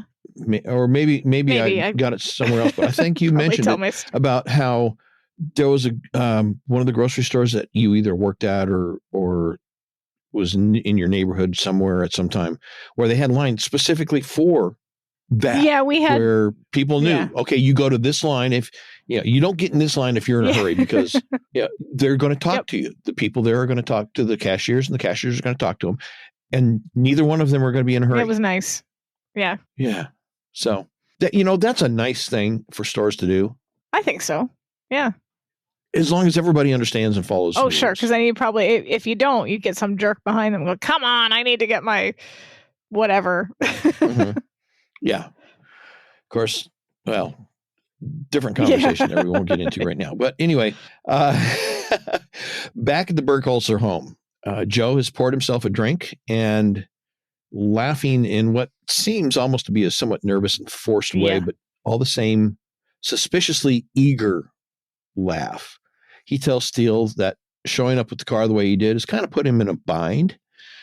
And is Steele sure that he won't sell the car to him? He's guaranteeing him 50% more than whatever he paid for it. And Steele declines, saying, well, it's not really his to sell. He's just looking into a small mystery concerning the car for a friend. It's always for a friend. Yeah, for sure. So, dear psychiatrist doctor, I have a friend. I'm asking for a friend. Yes. Anyway, Steele pulls out a copy of the letter from his jacket and asks Burkholzer if he had received a copy of this letter or something similar. And Burkholzer reads the letter and dismisses it as weird. And it's news to him. So then Remington asks if Burkholzer knows any reason why someone would be willing to kill for the car. And he says that, well, I didn't actually buy the car. He said he'd done some work for the first owner, but she ran out of cash, so he took the car in trade. And after a while, he got bored with it and sold it to a dealer. Well, that seems to be a dead end. So Remington apologizes for the inconvenience and begins to leave. Burkhalter suggests that Steele stay for the wedding, but Steele begs off because Weddings make him cry. supposedly make him cry. Yes. This is a terrible excuse for selling a car. I got bored of it. That's a pretty impressive car to get bored of. Yeah. I could see getting bored with like a Ford Focus or wait, sorry, I had a Ford Fiesta. I had a Ford Focus, so I'm allowed to say that. But yeah, I could see getting bored with that. But a 1936 supercharged Auburn Speedster, I guess he is extremely wealthy, so yeah, maybe, but maybe he bought something even more esoteric. Yeah. But anyway, at Steele's comment about weddings making him cry, Joe chuckles, but as Steele is exiting the room, Joe grabs his glass and he stares after Steele and takes a long, intense drink. And it's going to be smashed up when he gets married. That's not. Yeah, well, I think he's thinking about smashing somebody else, Yes, he actually. is. Yep. But back at the apartment, Clarissa and Laura are sitting at a small dining table in their kitchen while Sam pours tea. And Clarissa is showing Laura through a photo album, telling her that her husband, John, had bought the car for her. And actually, John bought her a lot of things. Seems he was determined to prove to the world how much he loved her. But she says she doesn't think he really knew how to love. So she fell in love with someone else, Langston Drews. Her husband had hired him to do some surveying on the estate, and she would walk along with him on those surveys. He was always checking his compass, counting his strides, scribbling maps.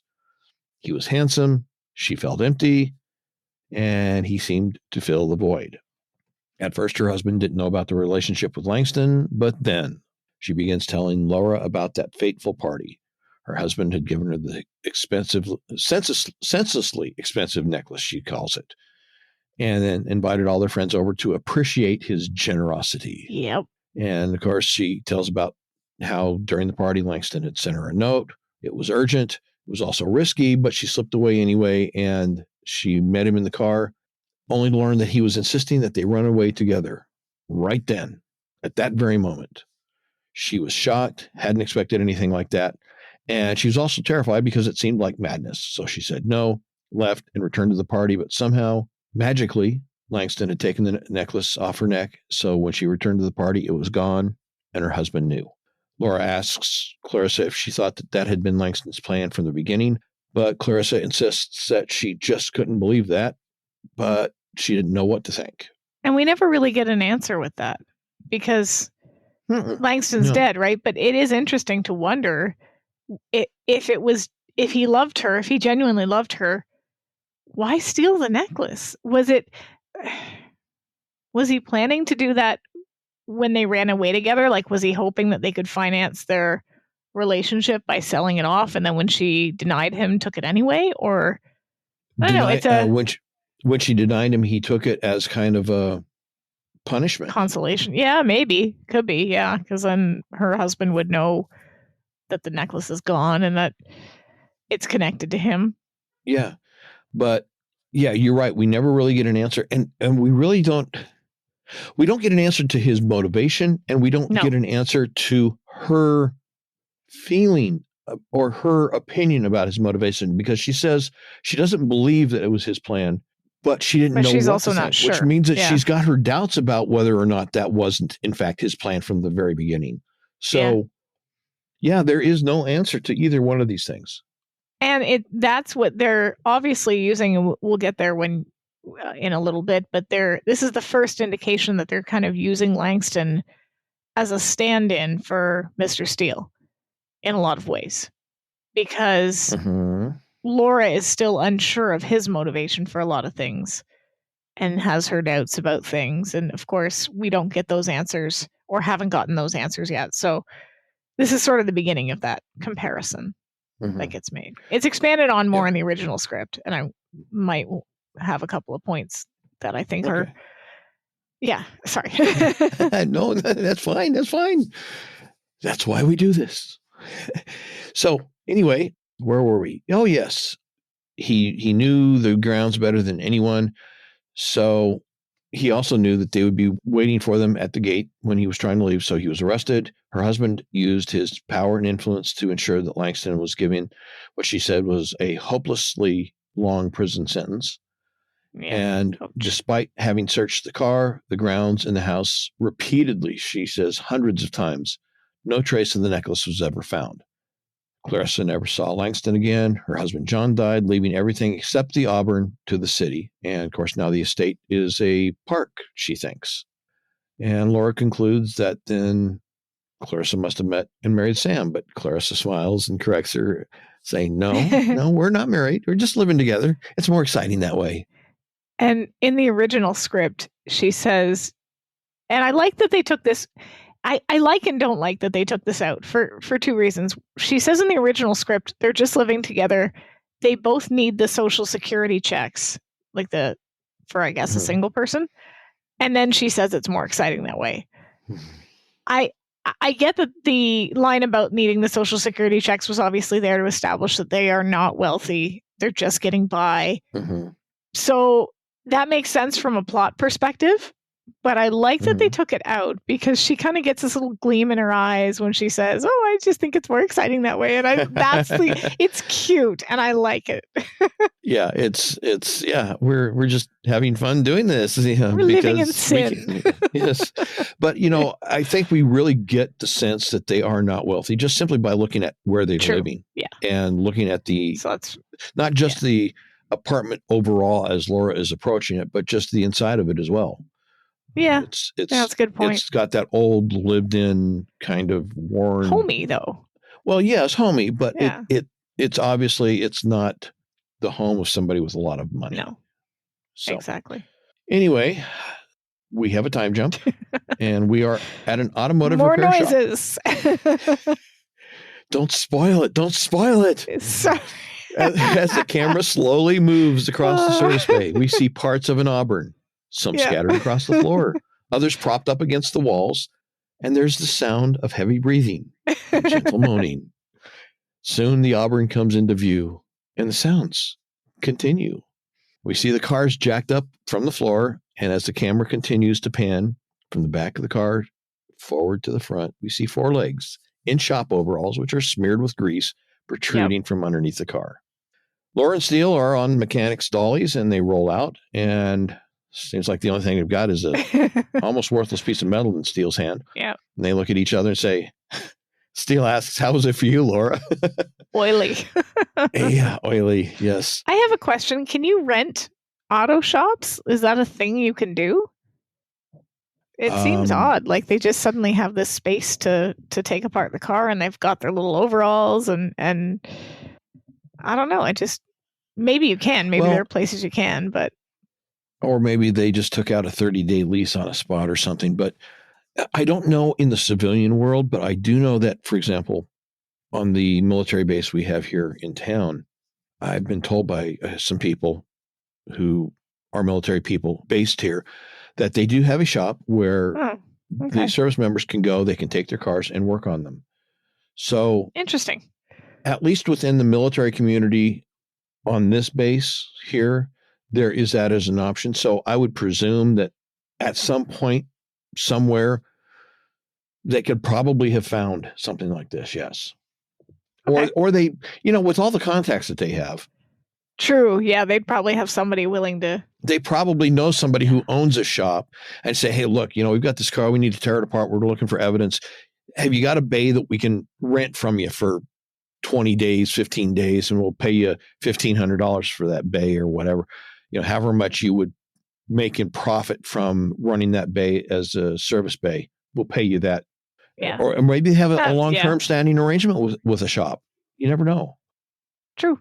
So anyway. Very true. Yes, Laura says that it was oily for her, and they take the piece of metal that he's found, and it doesn't look like anything that's going to be the key to something of great value. But Steele seems to think that they're at least on the right trail. After all, the letter said it, and whatever it is was in the Auburn, and something was keeping that piece wedged in place. But I don't think we ever get back anything having to do with that piece. No, we don't. So it's kind of a red discarded. herring. Yep. Mm-hmm. Anyway, they go back under the car, And they continue their exploration. And Laura comments that so far, all they've managed to come up with is a massive recording tape caught in the seat coils, which prompts Remington to cite the yellow Rolls Royce. Rex Harrison, George C. Scott, Shirley MacLaine, Art Carney, Ingrid Bergman, Omar Sharif, MGM 1965.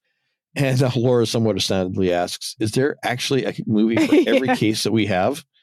And Steele It seems that way. It does seem that way, yeah. Wink. And then he goes on to explain about the movie, how in the movie, the yellow Rolls Royce of the title is passed on from owner to owner, the only connection between them being that each has had an affair in the car that changed the course of their lives. And Laura comments that, well, this car does seem to have a similar effect. And as Steele leans over to kiss her, something drops from the car. It's a bullet. Yep. Steele makes the connection between the bullet and the damage to the grill on the car. So they pull themselves out from underneath, go to the front. And this is where Steele synopsizes, saying that a shot must have gone through the grill, under the engine, and lodged itself in the carriage. Laura makes the connection to what Steele has told her about how the new Mrs. Burkholzer's first husband was killed in a seemingly senseless shooting. Steele tells Laura that perhaps it's time they had another chat with their Mr. Burkholzer, but he saved them the trouble of going to look for him. He's there. Gun in hand, he tells them that he doesn't know how they found out about him and Calvin, but honest, it was an accident. Calvin had gotten too wise to him and Jeanette. He didn't know that she was going to break it off, so he threatened to kill Burkholzer. Burkholzer says that they struggled in front of the car, the gun went off, but Joe was just a construction worker then, and he could not give Jeanette the life that she needed. See, this is why... The life that she needed? This is evidence, okay, that she's actually with him because she loves him. Because I don't know what Calvin looked like, but I've got to imagine that he's got a face like a foot, because she's leaving some dude that she's already with for that guy who's just a lowly it wasn't just for the money. There was no money. There was literally no motivation. I'm back on that phrase that he couldn't give Janet the life that she needed. What is his perception or his concept of the life that she needed? That almost sounds like I've got champagne tastes, so I need somebody who can buy me champagne. Except you're right. At the time that they started, he didn't have champagne money. No, he didn't have any of that. So she's literally with him for his personality, or something else. Okay. But I mean, what is it that he thinks that she needed in her life, or what kind of life does he think that she needed? This is a running theme. This is the theme of this episode, because that's the same motivation that Sam has for hiring. And I say that. Don't jump ahead. You're jumping ahead. They've seen it before. They know it. It's the same motivation, this concept. And it's the same thing that Clarissa's original husband thought she needed too. Material wealth, presents, fancy things. These three men, all seem to believe that is what you need to do to show somebody you care about them, to take care of them. And honestly, looking at Clarissa's first husband, as well as the age of Sam, and even Burkholzer, because let's face it, he's not young. These men would have come from a time when that was expected of a relationship, that the man provide, and that's their job. That's their way that they show love. And I don't know. I mean, again, assuming that she really genuinely did love Burkholzer, I don't know if it was necessarily that he needed to. Maybe he just wanted to make a better life. He ended up making a very fancy life, as we saw from the estate that Steele drives up to. But maybe his initial inclination was to just give them a more comfortable life, as opposed to maybe he thought she needed more financial security. I don't know. He must have had something going for him. Mm-hmm. Well, I guess I can kind of understand the motivation there, because if you don't feel that you're living up to the expectation in other ways, you try and make up for it in the way that you think you can. Yeah. And maybe his love language is gifts. Yeah. But, sometimes you just,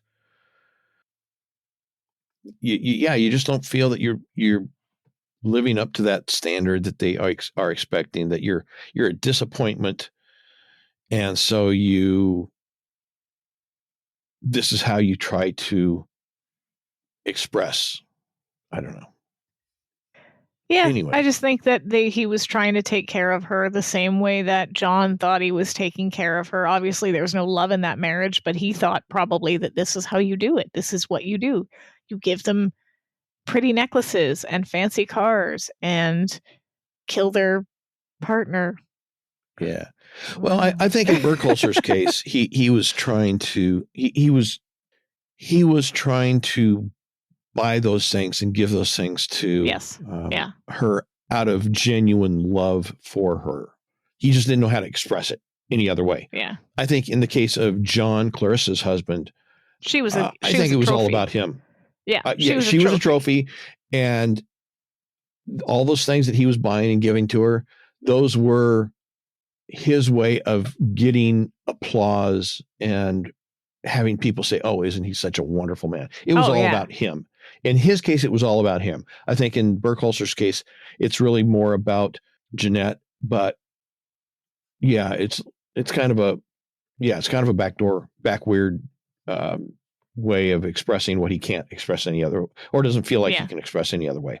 Anyway, he says he was not able to give her the life that she needed, but he also knew that if she ever found out that he had shot Calvin, even if it was accidental, he'd never get her back. So he dumped the body in the park, fixed the grill. I think that's reasonable. And spent the last 8 years. What? I think that's reasonable. By the way, I accidentally shot your partner, so want to be together now. Yeah. So, and then he spent the last 8 years building his construction company of his own. So that's where they're at now. And he has no intention of losing it all now. So he gives the old excuse about how he doesn't want to do this. It's all your fault. You're making me do this. Yeah. And then he says that when he got their letter, he tried to steal the car, but they somehow got it back. And then he thought a couple of shots would scare them off, but they just kept coming. And Laura says, "Whoa, whoa, whoa, whoa, whoa. We never sent you a letter." But even so, that doesn't explain why he tried to run him down in the park in the first place. And he says, "Whoa, whoa, whoa, whoa. I don't know what you're talking about." But, I got a plane to catch for a honeymoon, and I'm out of time. So he apologizes for what he's about to do, which, of course, he apologized. That makes it okay. Oh, yeah, of course. Same with Dr. Harvey, right? He apologized, so that makes it okay. All right. Yeah. I wish I'd known that. Oh, really? Something we need to discuss? Oh, no. Anyway, so Steele grabs Laura and shoves her out of the way. And then he grabs one of the doors for the car that's been removed and was sitting there. And he starts to use it as a shield. But Burkholzer doesn't fire. Somebody else seems to. And Burkholzer falls to the floor, wounded. Pretty interesting that Steele was willing to take a bullet for Laura. Well, he's interesting. Well, he was willing to let the door of the car take a bullet. Well, I mean, would that door? I don't know. Would that door stop a bullet? Depending on the gun, it might or might not. I would think. And also, I mean, what if he'd aimed for the head?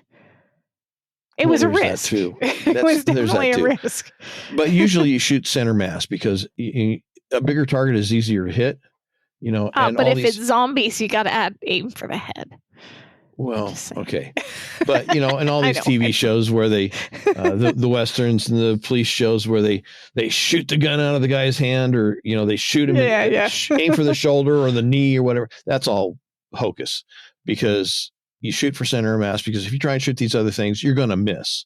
Fair. You think you read back on some of the police shootouts with armed criminals, and literally hundreds of shots are fired, and yet only 3 or 4 people are injured. Maybe one person's dead, and they don't have that many bullets in them. So it's a lot harder to hit something like that than people imagine. So yeah, you'd shoot center of mass. The door might, think about the car door of that car as compared to a car door now. That's true. The metal that they used in those cars was much heavier than what they use these days. In fact, these days, the term tin can is almost appropriate. Yeah, there's a scene in Back to the Future when they're flying in the second movie when they're flying the DeLorean over top of Biff's car, and he suggests like putting the car down on top of it or something like that, and Doc says he'd rip through us like tinfoil. Yeah. So yeah, I don't know what an older car made of the heavier metals would do. I do know that the Bonnie and Clyde car was full of holes. Yeah. But the police there had some much higher powered weapons than I think Burkholzer had. So anyway, he might have had a Roscoe. Yeah. In which case, Steele's probably perfectly safe. He's good. He's fine. Yeah. Anyway, Burkholzer says that he could have sworn that Steele didn't have a gun, and Steele says, "Well, I don't." And of course, then they hear a car outside tearing away. Steele and Laura run out to try to identify the vehicle, but it's too far away, so they can't see it. Steele exclaims that it's incredible, and Laura says, the timing is a little too well-timed, even for a good Samaritan. And of course, I love Steele's line. He says, "And we're not even kissing." Yeah. It's good. Well, ambulance and police have been summoned. They've done their thing. They're now leaving the scene. And Laura summarizes that with the gun, the bullet, and Burkholzer's confession, they've done a good night's work for the district attorney. Is it weird I feel bad for him? I mean, his honeymoon's not going the way he planned. Well, that's the second honeymoon they've ruined. First the Blausteins, now Burkholzer. Yes, that's true. Well, and in some ways you kind of feel sorry for Burkholzer, because if it's true that he didn't intend to kill Calvin, you kind of feel sorry for him for all the consequences that have occurred. But he created the consequences. He was going to kill Steele and Laura. Well, yeah. And he got rid of the body. He didn't admit at the time what happened. So he's made all these decisions afterwards that he didn't have to make, and that has created this situation. So, yeah, it's, on the one hand, you kind of feel sorry for him. And on the other hand, it's, what's the old saying? It's not the crime, it's the cover-up. All right. Then I feel sorry for Jeanette, because her first husband was killed by her second husband, who ended up getting arrested for killing her first husband. That's true. Yeah. She's got bad luck with men. Yeah, of course, she'll just go on to the next one probably. Yeah, so. She'll find someone else. Who's like 30 years, 40 years older than her. Yeah. Anyway, it's Steele and Laura realize that they're no closer to solving their own mystery. They've done all this work for the DA, but nothing for themselves. And if whomever sent those letters knew about the murder, then they wouldn't have sent the letters to everyone else. So they conclude that whoever's behind it all wants them right in the middle of it. And the only clue they have at the moment is a coil full of recording tape, which Laura leaves with the pieces of the tape to try and piece together. And she leaves Steele with the pieces of the car to try to piece together. Which is like something from an IKEA store when he comes back in with the bags full of extra parts. Yeah, which is what happens the next morning. Steele comes in with a grocery bag, and Laura's at the desk with the tape recorder and the tapes on the player. And she does apologize for having left the previous night, because she didn't even connect with her that somebody had to put the car back together. And Steele opens the drawer to his desk and starts dumping out parts. And then he opens another drawer and dumps out more parts. We're in year 2 here, and he still doesn't have anything in his desk. Not a single pencil. But he's got plenty of car parts now. That's true. Anyway, so as he's finished dumping out the parts, and Laura makes her little comment, and he asks about the tape. Laura flips on the controls, and the tape begins to play, and what comes out are the sounds of a couple enjoying being a couple. They're tripping the light fantastic in the Auburn. Yes. Unbeknownst to them, Mildred has entered the office and is approaching the door. Best. She starts to knock, but hearing the sounds of a couple enjoying being a couple, she stops. She listens with a look of shock on her face. Back in the office, Steele and Laura continue listening, and Laura's trying to... It's awkward. This is so awkward. I love how awkward this is. It's, It's a staring contest. yeah. Well, worse. It's a staring contest where I'm not staring at you. I'm trying really hard not to even look at you. Yep. Well, Steele reaches over and turns off the tape, commenting that the tape doesn't seem to be doing them any good. No. At least as far as their mystery goes, might be doing some good for other it things. Might be doing him very good, yeah. And Laura, trying to be objective and rational and sure. unmoved, seasoned professional. Yes, absolutely. Says that, one runs across this kind of problem time and time again in detective work, and the trick is to simply think of it purely as evidence, nothing more. Sure. You keep telling yourself that, Laura. Yes. And of course, Steele doubts her dispassionate objectivity as well, asking if she can truly listen to this sort of thing without being moved. Yes. And then, as to prove that she is unaffected, she reaches over and turns the machine on again. And outside of the office, Mildred again prepares to knock, but again hears the sounds of she's a couple in the throes again. of coupling, and she refrains.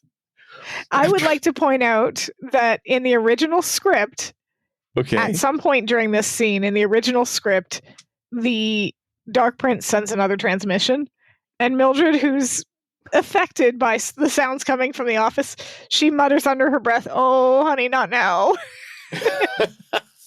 Which would have been hilarious, and I would have loved to have seen that. It's something along the lines of, "I can't handle this now." So that would have been funny. Anyway, after several moments and some rather penetrating looks from Steele, Laura switches off the tape. Use of words.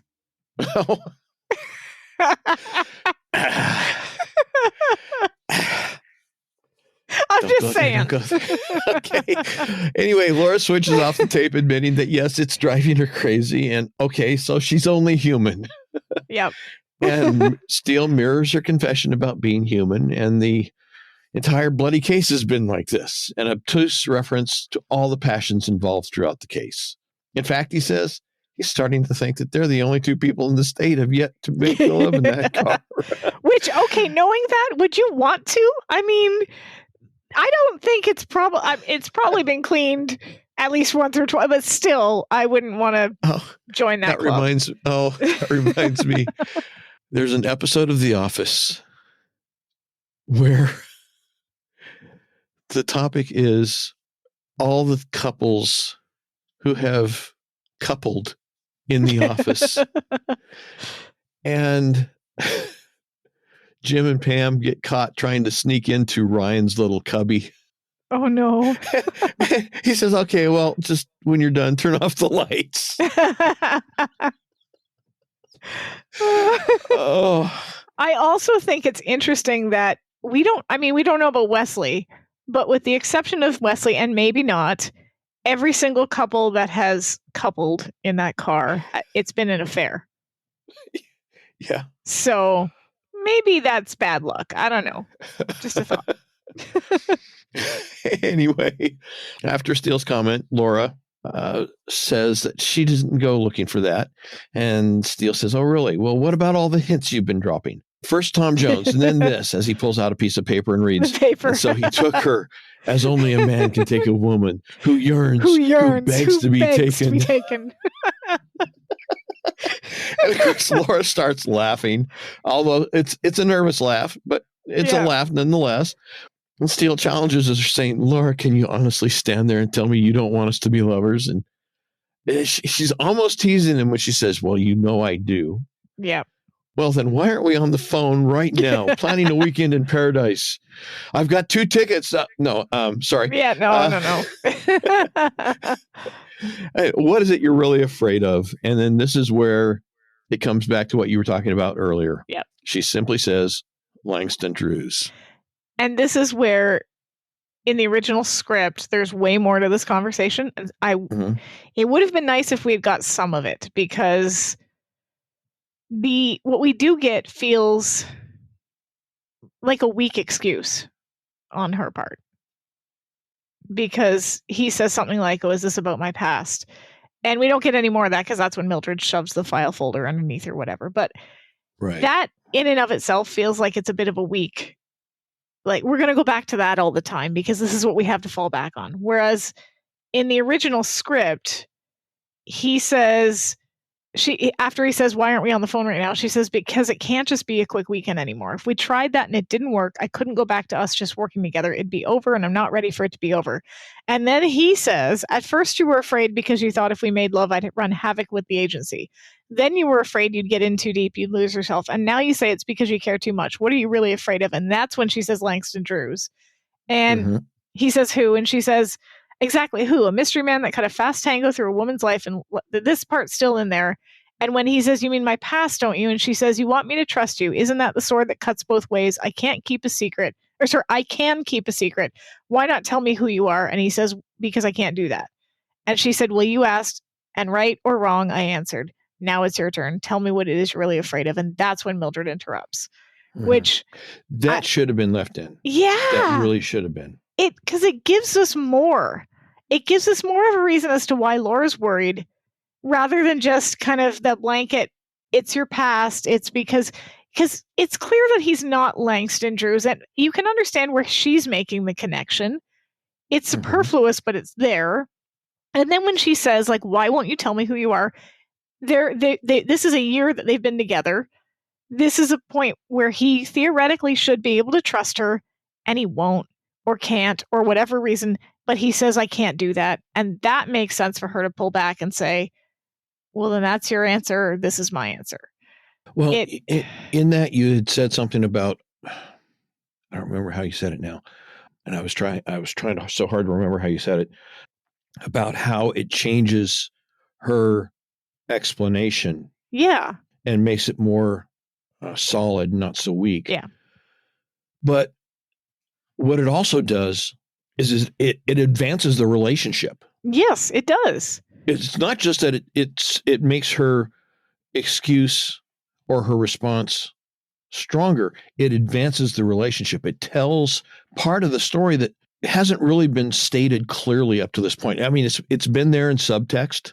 Yeah. But it's not the kind of thing where unless you'd really thought about it, you wouldn't necessarily connect the dots. And this was a speech that would have connected those dots. Yeah. And said, look, we've been here, now, then we went here, and now we've gone up to this point.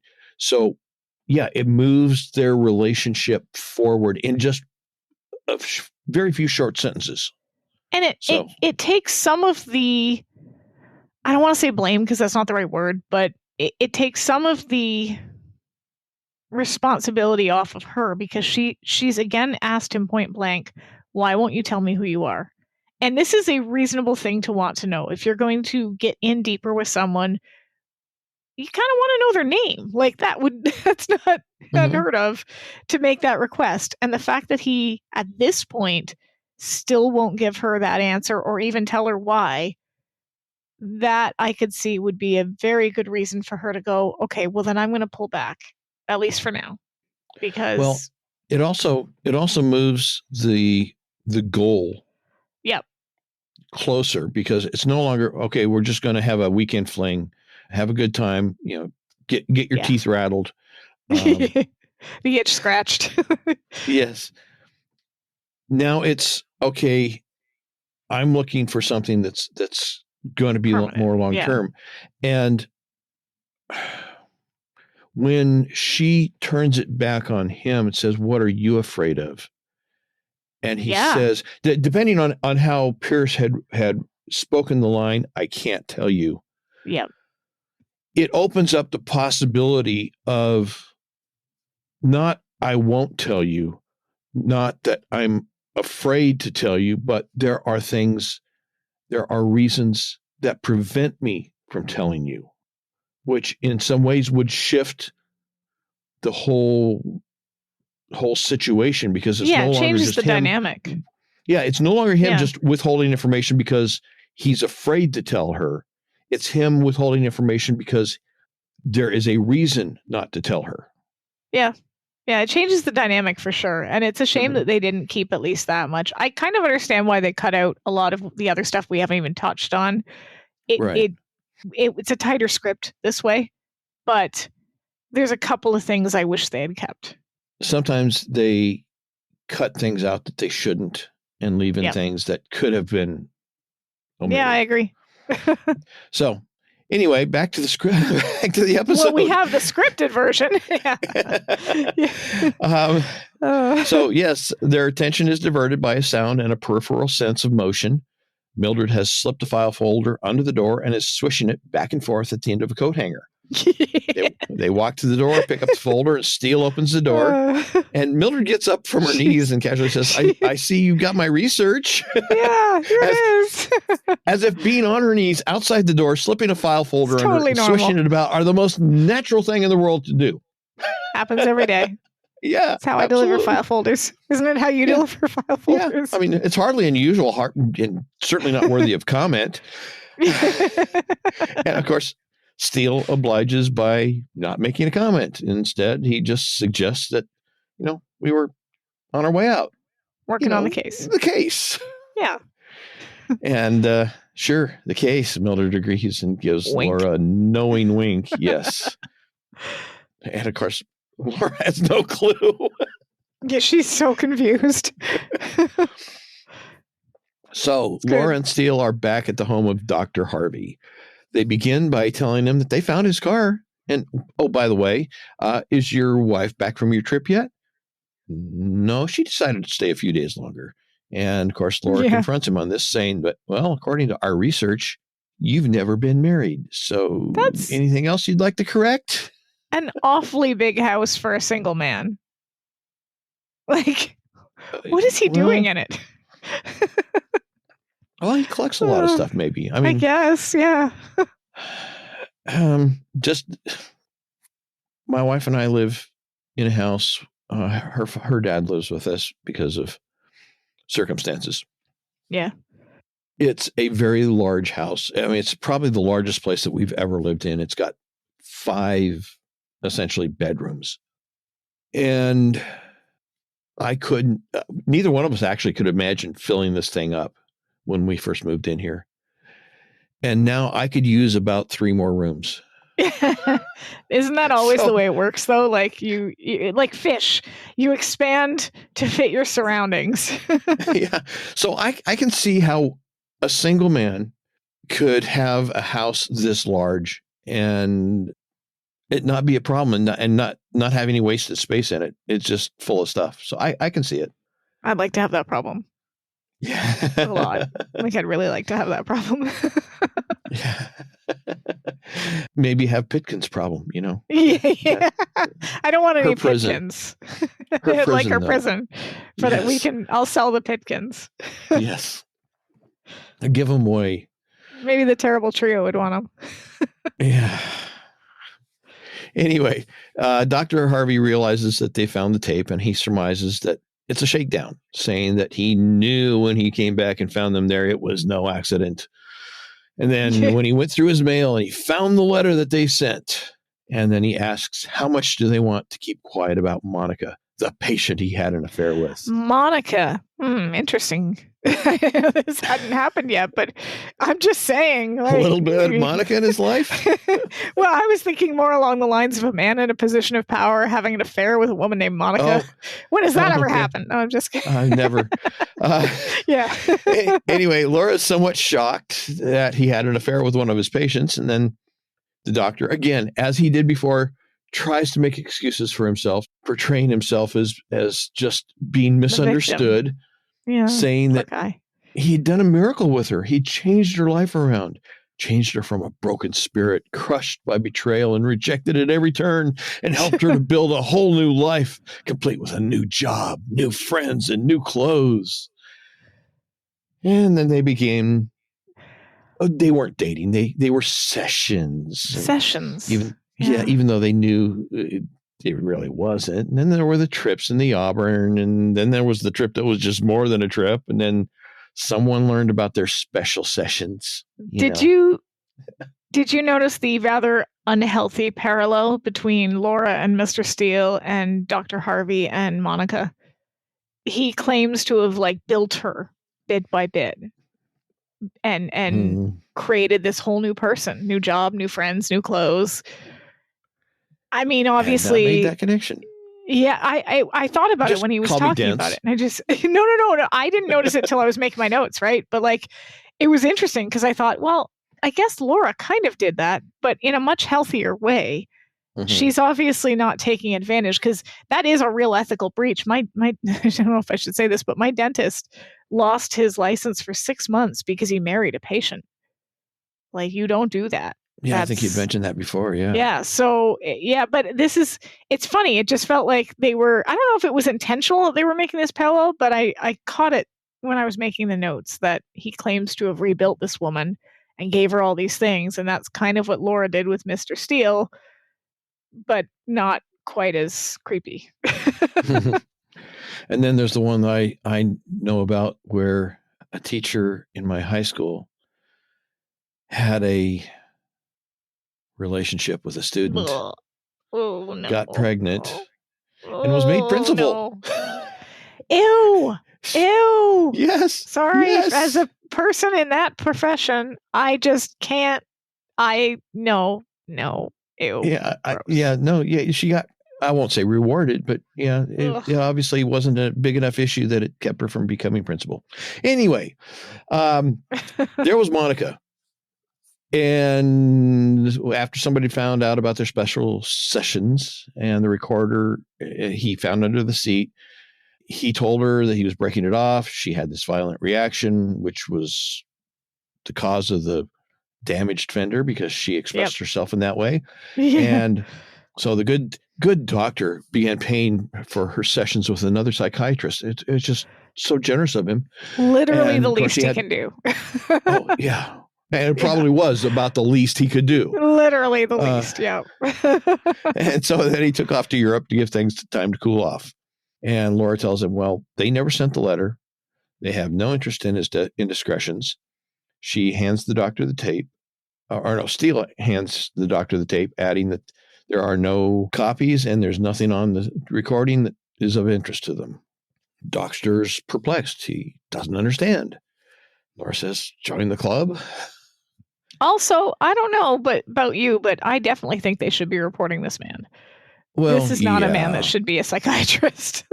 He should not have any more patients. I don't know that they would be... Ethics? Yeah.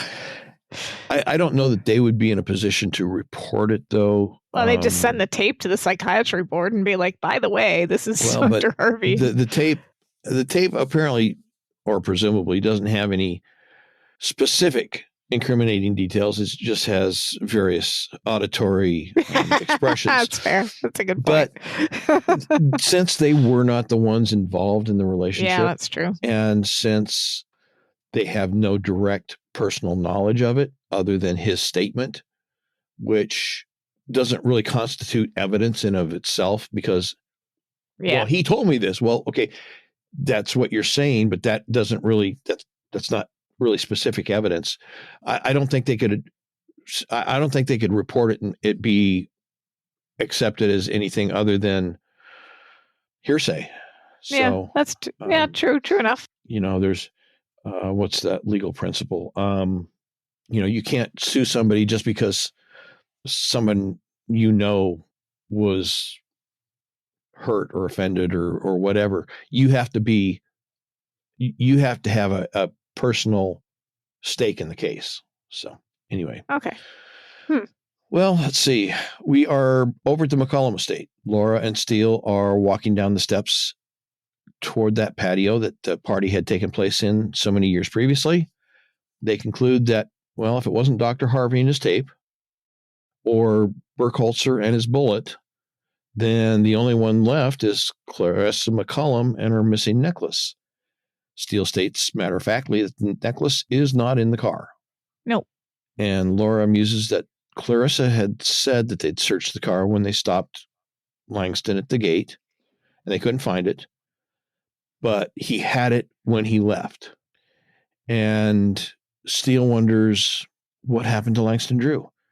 And Laura says, well, according to Mildred's research, he died in prison 6 months earlier. And the authorities had mailed his papers and effects to Clarissa. Steele absently comments that it's a pity he's not here to give us a clue. And Laura pointedly asks, isn't he? As she kind of looks at him. So original script intrusion here as well, because this also really enhances this scene, and I'm upset that they took it out. He says, Laura, Laura, you know how much I care for you, and there's nothing I wouldn't give you if you asked, but my name, my past, there are reasons for my being invisible. I can't afford to lose that, not yet. And she says, and you think what you're asking me to risk is any less important? And he says, I suppose it isn't, but that won't change my wanting it. And she says, I know. I know that this probably, I'm assuming they took it out because it might have painted them into a corner, because it does feel like with him saying that he's implying that he can't tell her because maybe somebody's after him or he's done something or whatever. And we later, of course, learn in the series that he doesn't know it. That's why he can't give it to her.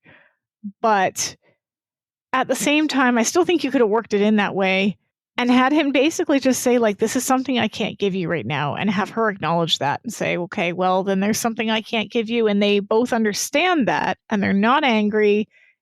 It feels very, now don't get me wrong, I like what they had on screen as well, but this just felt like there was more to it. Mm-hmm. And I think that could have still worked within the context of the series as it developed, because I don't think the one excludes the other. I don't think that the fact that he has reasons why he can't give her this information. I don't remember exactly how you worded it there out of the script, but that his saying that there are things preventing him from telling her that are outside of his control, that may put other people's lives at risk or put his life at risk if it was revealed. I don't think that necessarily precludes the fact that he also doesn't know his name. Yeah. He says there are reasons for my being invisible. I can't afford to lose that. So, I mean, and I don't think those are mutually exclusive. It's very vague. They could have easily worked with that in the script. So, fan fiction writers, write this episode with the expanded details that we've just discussed. Give us the actual. I don't know. Susie Steele might be able to do that. So anyway, after Laura makes her comment in the actual dialogue, Steele says, well, maybe he, Langston, or me, is in a sense, but he says he's not planning to cut a quick tango through her life, and he's not going to give up wanting her, but those are the only guarantees he can give. And she kisses him, accepting his assurances, qualified though they may be. Yeah. Steele suggests they leave, but Laura wants to stay for a while by herself. And it's at this point where the script we have starts coming back into line with what we actually got in the episode. Steele leaves. He heads to the roundabout where the Auburn is parked, and they each begin contemplating clues. Laura, Clarissa's story. Steele, the nicks on the gauge in the instrument panel of the car. After a few moments, Laura comes running to the roundabout and down to the car, confirming that Steele was correct about Langston having left a clue. It was a map of some kind, and Steele responds, it's the gauges. The rims are nicked, but it's all too regular to be an accident. Then he asks if she happens to have a compass, which she just happens to have on her keychain. I love that. That's so Laura Holt to have a compass on her keychain. It's very much in character. Any other character might have felt like, oh, this is really, really convenient that she happens to have a compass, but this just feels very much in character.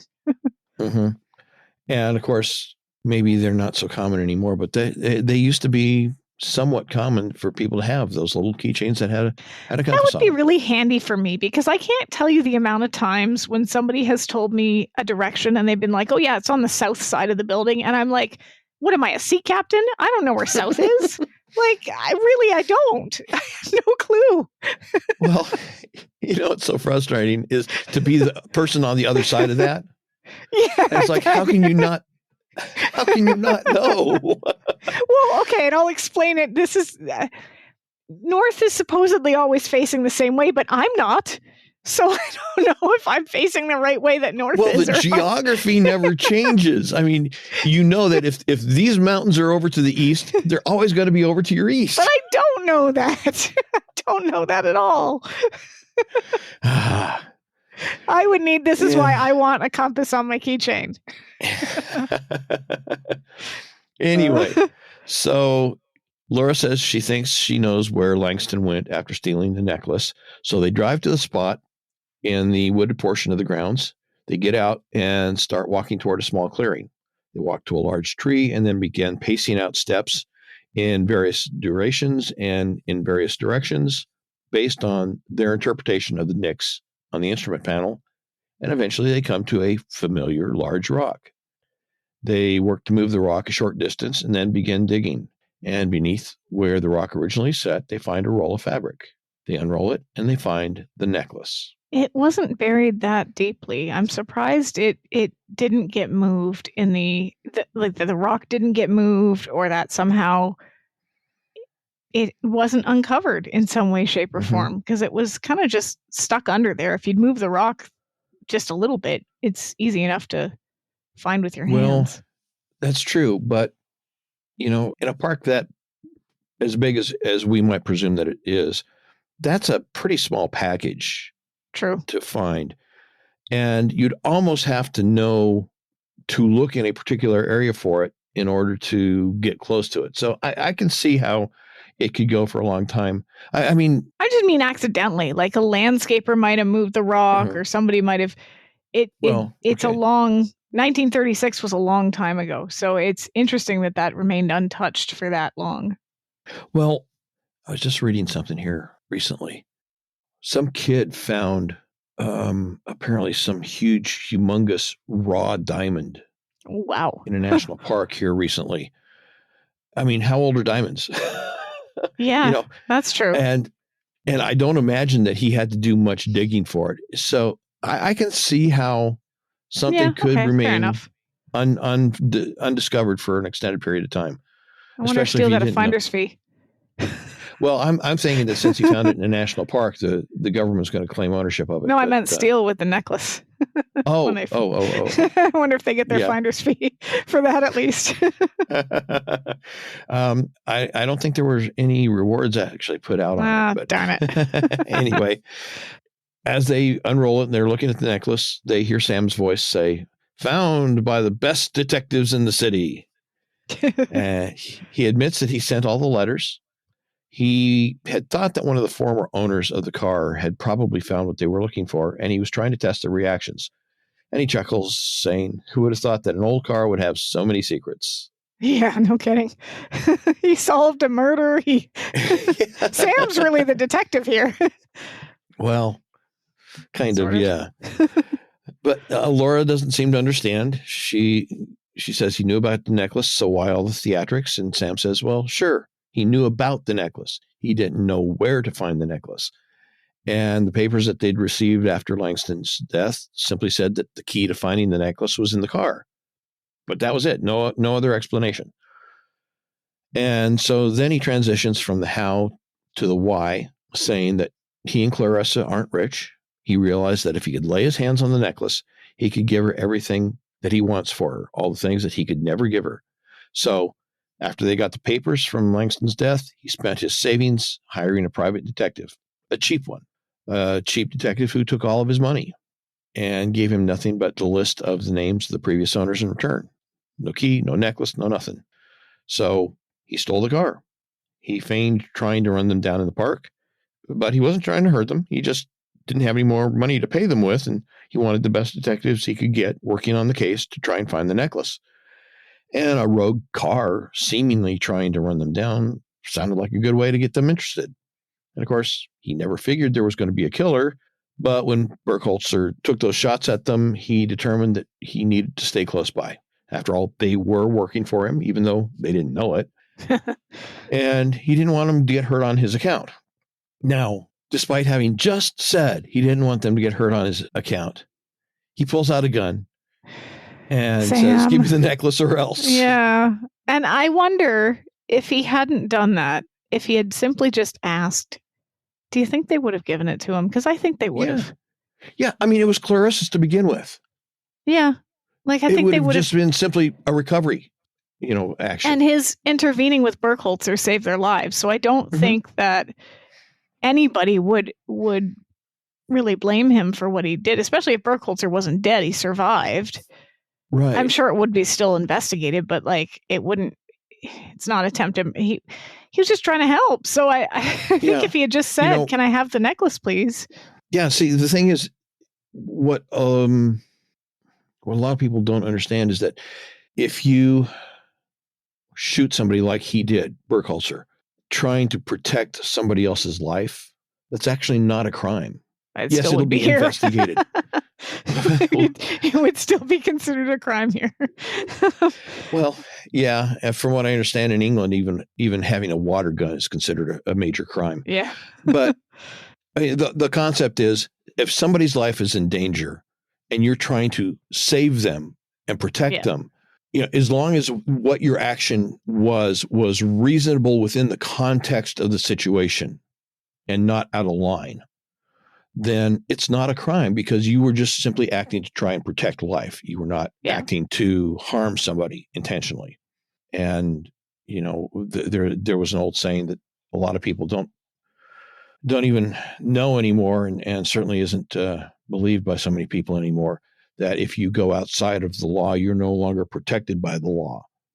And so there's a lot of different ways that Sam really would have been okay on this, except for sure. He pulled the gun on Steele and Laura. Except when he pulls the gun on Steele and Laura. And I feel it's one of those, it felt like sort of a Leo moment where Steele kind of, when Leo pulled that gun and Steele was just like, oh, Leo, no. And it's the same thing here, because Sam, he just seems like a nice old man who wanted to provide. And this is a little different from Burkholzer in the sense that he's with a woman who used to know all the finer things in life. She had a giant estate. She had a beautiful car. She had the necklace. He probably felt that their modest living was not what she deserved, and he probably felt a little insecure given where she came from. He had cheated her. He tricked her into marrying him for love. Oh, they're not even married. And well, okay. They're living in sin, remember? Put it in quote marks.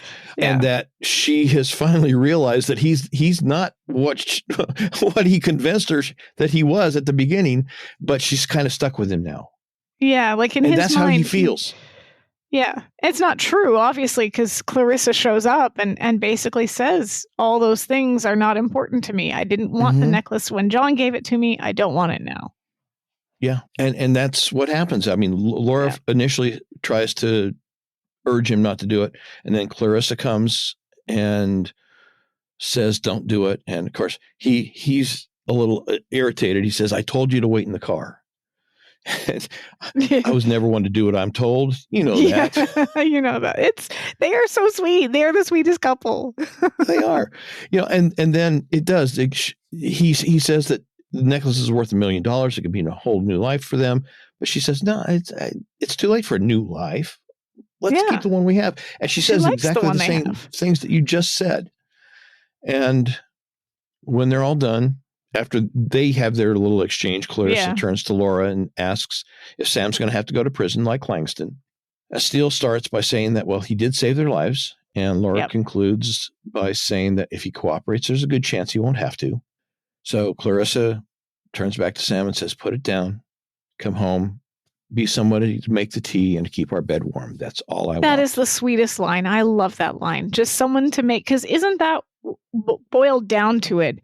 Isn't that what a good marriage anyway, is? Like having somebody, not necessarily to make the tea, maybe you like coffee, I don't know, but having somebody to be there for you and to have this normal life, to have that cozy, what some might consider mundane little thing, rituals that you do every night, making the tea, watching your favorite show, whatever. But that's all she wants, and that's all she ever wanted. And so Sam, he does, which is nice. And I don't think Laura and Steele would have gone to the police and said, hey, this guy pulled a gun on us. Okay, I don't think. Stop. You're stealing my thunder here. I'm sorry. You can edit that out. But you're right. He hands him the gun. He says, you know where to find me. And he turns and leaves. And I don't believe that Laura or Steele would say anything to anybody about what happened. They would say, hey, we were working for. In fact, they might even shade the truth when they were talking to the police about the shooting in Burkholzer, especially now. Yeah. They can say, well, we had a client. We couldn't tell you about it at the time you initially interviewed us. But he saved our lives because he's a hero. This was not expected to be part of the case. And that's where it would end. And I don't I don't think Steele and Laura would say anything about it. Because I think your connection of that to Leo and their feeling about that, not that Sam is anything like Leo. No. But just that feeling of, I don't even know how to describe it or what word to use, but just that sympathy, that understanding. That he's made a mistake and he doesn't deserve to be punished for it in that context that he would be punished. That he screwed up and he didn't do anything irreversible, at least not with Steele and Laura. He didn't shoot them. And I don't think he ever would have. And it wasn't malicious. It wasn't malicious. It was done with the best of intentions.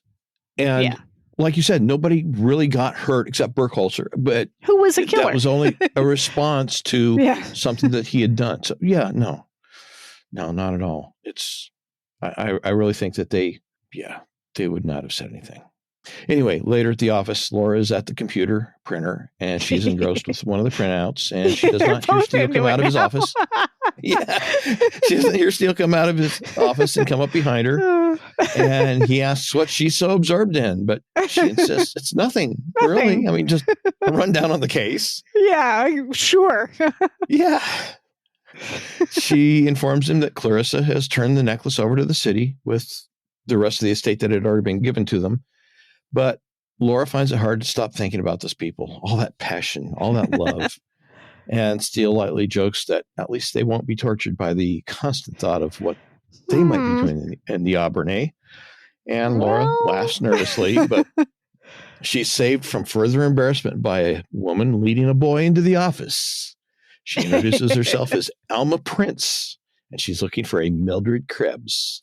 Yeah. Laura apologizes, saying that, well, Miss Krebs isn't here right now, but perhaps we can help you. Come on, Laura, you're a detective. Make the connection. Yeah.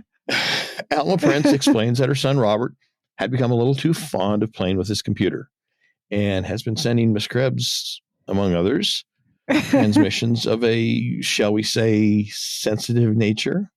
Okay, so I have two comments. One, I don't think it's his computer he's grown too fond of playing with, but two...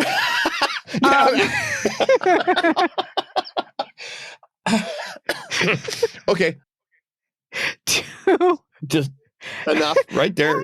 How does no farther a teenage boy know that much? I don't buy that a teenage boy wrote any of that at all, because I don't know if you read any fan fiction written by a teenage girl. Mm-hmm. Okay. And knowledge about anatomy aside, that's the kind of stuff it's going to sound like. Whereas I don't believe there's a teenage boy in the universe that goes, you know what I think I'm going to do? I'm going to write my interpretation of my favorite Charlotte Knight novel. Like, this should have been a teenage girl, is what I'm trying to say here. They found not some pimply face kid. I don't believe that makes it funnier. Yeah.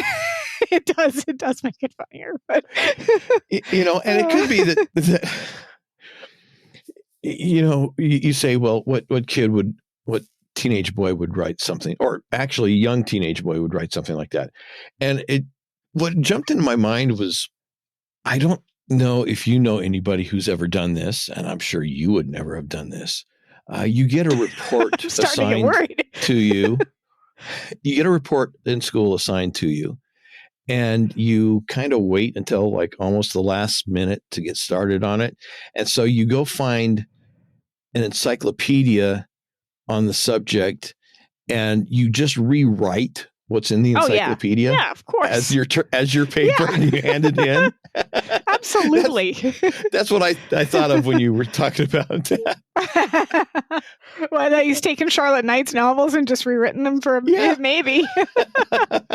I just find it very odd a teenage boy would want to do that. That's all I'm saying. Of course, then this begs the question, where did he get the books? Yeah, his mom's drawer. Yeah, she's got all of them. She's got the whole set. Collector's edition set, yes. He couldn't get his hands on his dad's Devil's magazine, so he had to go for his mom's books. Yes. So anyway, she says that Robert owes Mildred an apology, and Laura can't believe it. She says he's the Dark Mildred's Prince. Okay with it. Steele is confused, but before he can demand an explanation, Mildred comes in and she excitedly explains that, the agency needed another write-off and they could always use another car. And Dr. Harvey let it go for a song, so she bought the Auburn. And of course, Laura and Steele, what? In unison, thinking about their conversation that they just had about how, they won't be tortured won't be there to taunt them anymore. And of course, then Mildred realizes that they have visitors and being the grandmotherly type that she is, she looks at the young boy and asks who he is. And Steele informs her that he's somebody called the Dark Prince. And then Mildred's very disappointed. What? Yeah, she looks crestfallen. Oh, yeah. The look on her face. On the other hand, he may have a future in front of him writing Charlotte Knight novels. I was going to say they need a new ghostwriter, don't they? So we could hire this kid. He could do it. Yeah. And it sounds like he's already well on his way. So maybe nobody noticed the difference at this point. No, they wouldn't. Definitely not. So that brings us to the end of the episode. Yep. We will mention that we have a website, www.SteeleWatching.com. And there you're going to find show notes, Amazon links to the yellow Rolls Royce, and what, Charade? Yes. I don't think they mentioned Charade in this one. Was it not in this one? It was. I don't think so. It was in the last one. Okay. I'm having a time warp. So I've stepped through the Guardian and I'm back. Anyway. Wibbly wobbly, timey-wimey. We will have Amazon links there for the yellow Rolls Royce through the Canada Amazon store and the USA. I can't talk through the Amazon Canada store and the Amazon USA store. I was going to try and start putting Amazon UK links on there because, as it turns out, we have as many listeners in the UK as we have in Canada. But I realized very quickly that the UK Amazon store will only give me listings of things that can be shipped to me, not things that are available to people in the UK. So that seemed rather unhelpful. Well, I don't know. You could end up getting a couple of movies shipped to you. Yeah, but then I'd have to buy a special machine to play them because they're a different format. So, actually, anyway, if you get the right DVD player, you can hack it. Yeah. Yeah. We've done that. Because Scott brought his entire DVD collection from the UK. So yeah, but I was going to say, it makes it difficult to convert them to a format that can be played on a computer. And I won't use the word rip because we don't do that. That would be naughty. That would be wrong. But anyway, side conversation aside, if there's anybody in the UK that wants to help us out, time, talent, treasure, value for value, if you want to go through and get the links, and if you can bit.ly-ize them so that they're shortened links for all the movies that we've done in the past or any of the movies that we talk about going forward, and just send us those links, we will include them. And we would be very much appreciative of that sort of help. But anyway, you'll find all that on the website, as well as a link to other resources. Okay, it's only been 3 hours, people. Yeah, as well as links to other resources such as Twitter, Instagram, Facebook, all of our official pages, and the Steele Watchers Facebook group, which is our unofficial official group, private group. Join us, become a Steele Watcher. We have lots of fun conversations. We have stuff that we talk about with the podcast, but also just stuff that people post, pictures, fun quotes, all kinds of fun stuff. And it's always a good time. Very active. And yes, discussions about the very kinds of issues and points and questions that we raise here, people talk about just because. So yeah, head on over there. Super fun. Next episode, Scene Stealers. That's one's yours. This one is mine. This one's a fun one. This one is a fun one. It's got some stuff. Yeah, it's got some stuff. It's got stuff. Yeah. So, all right. Well, I think that's it. So thank you, everybody. Bye-bye. Bye-bye.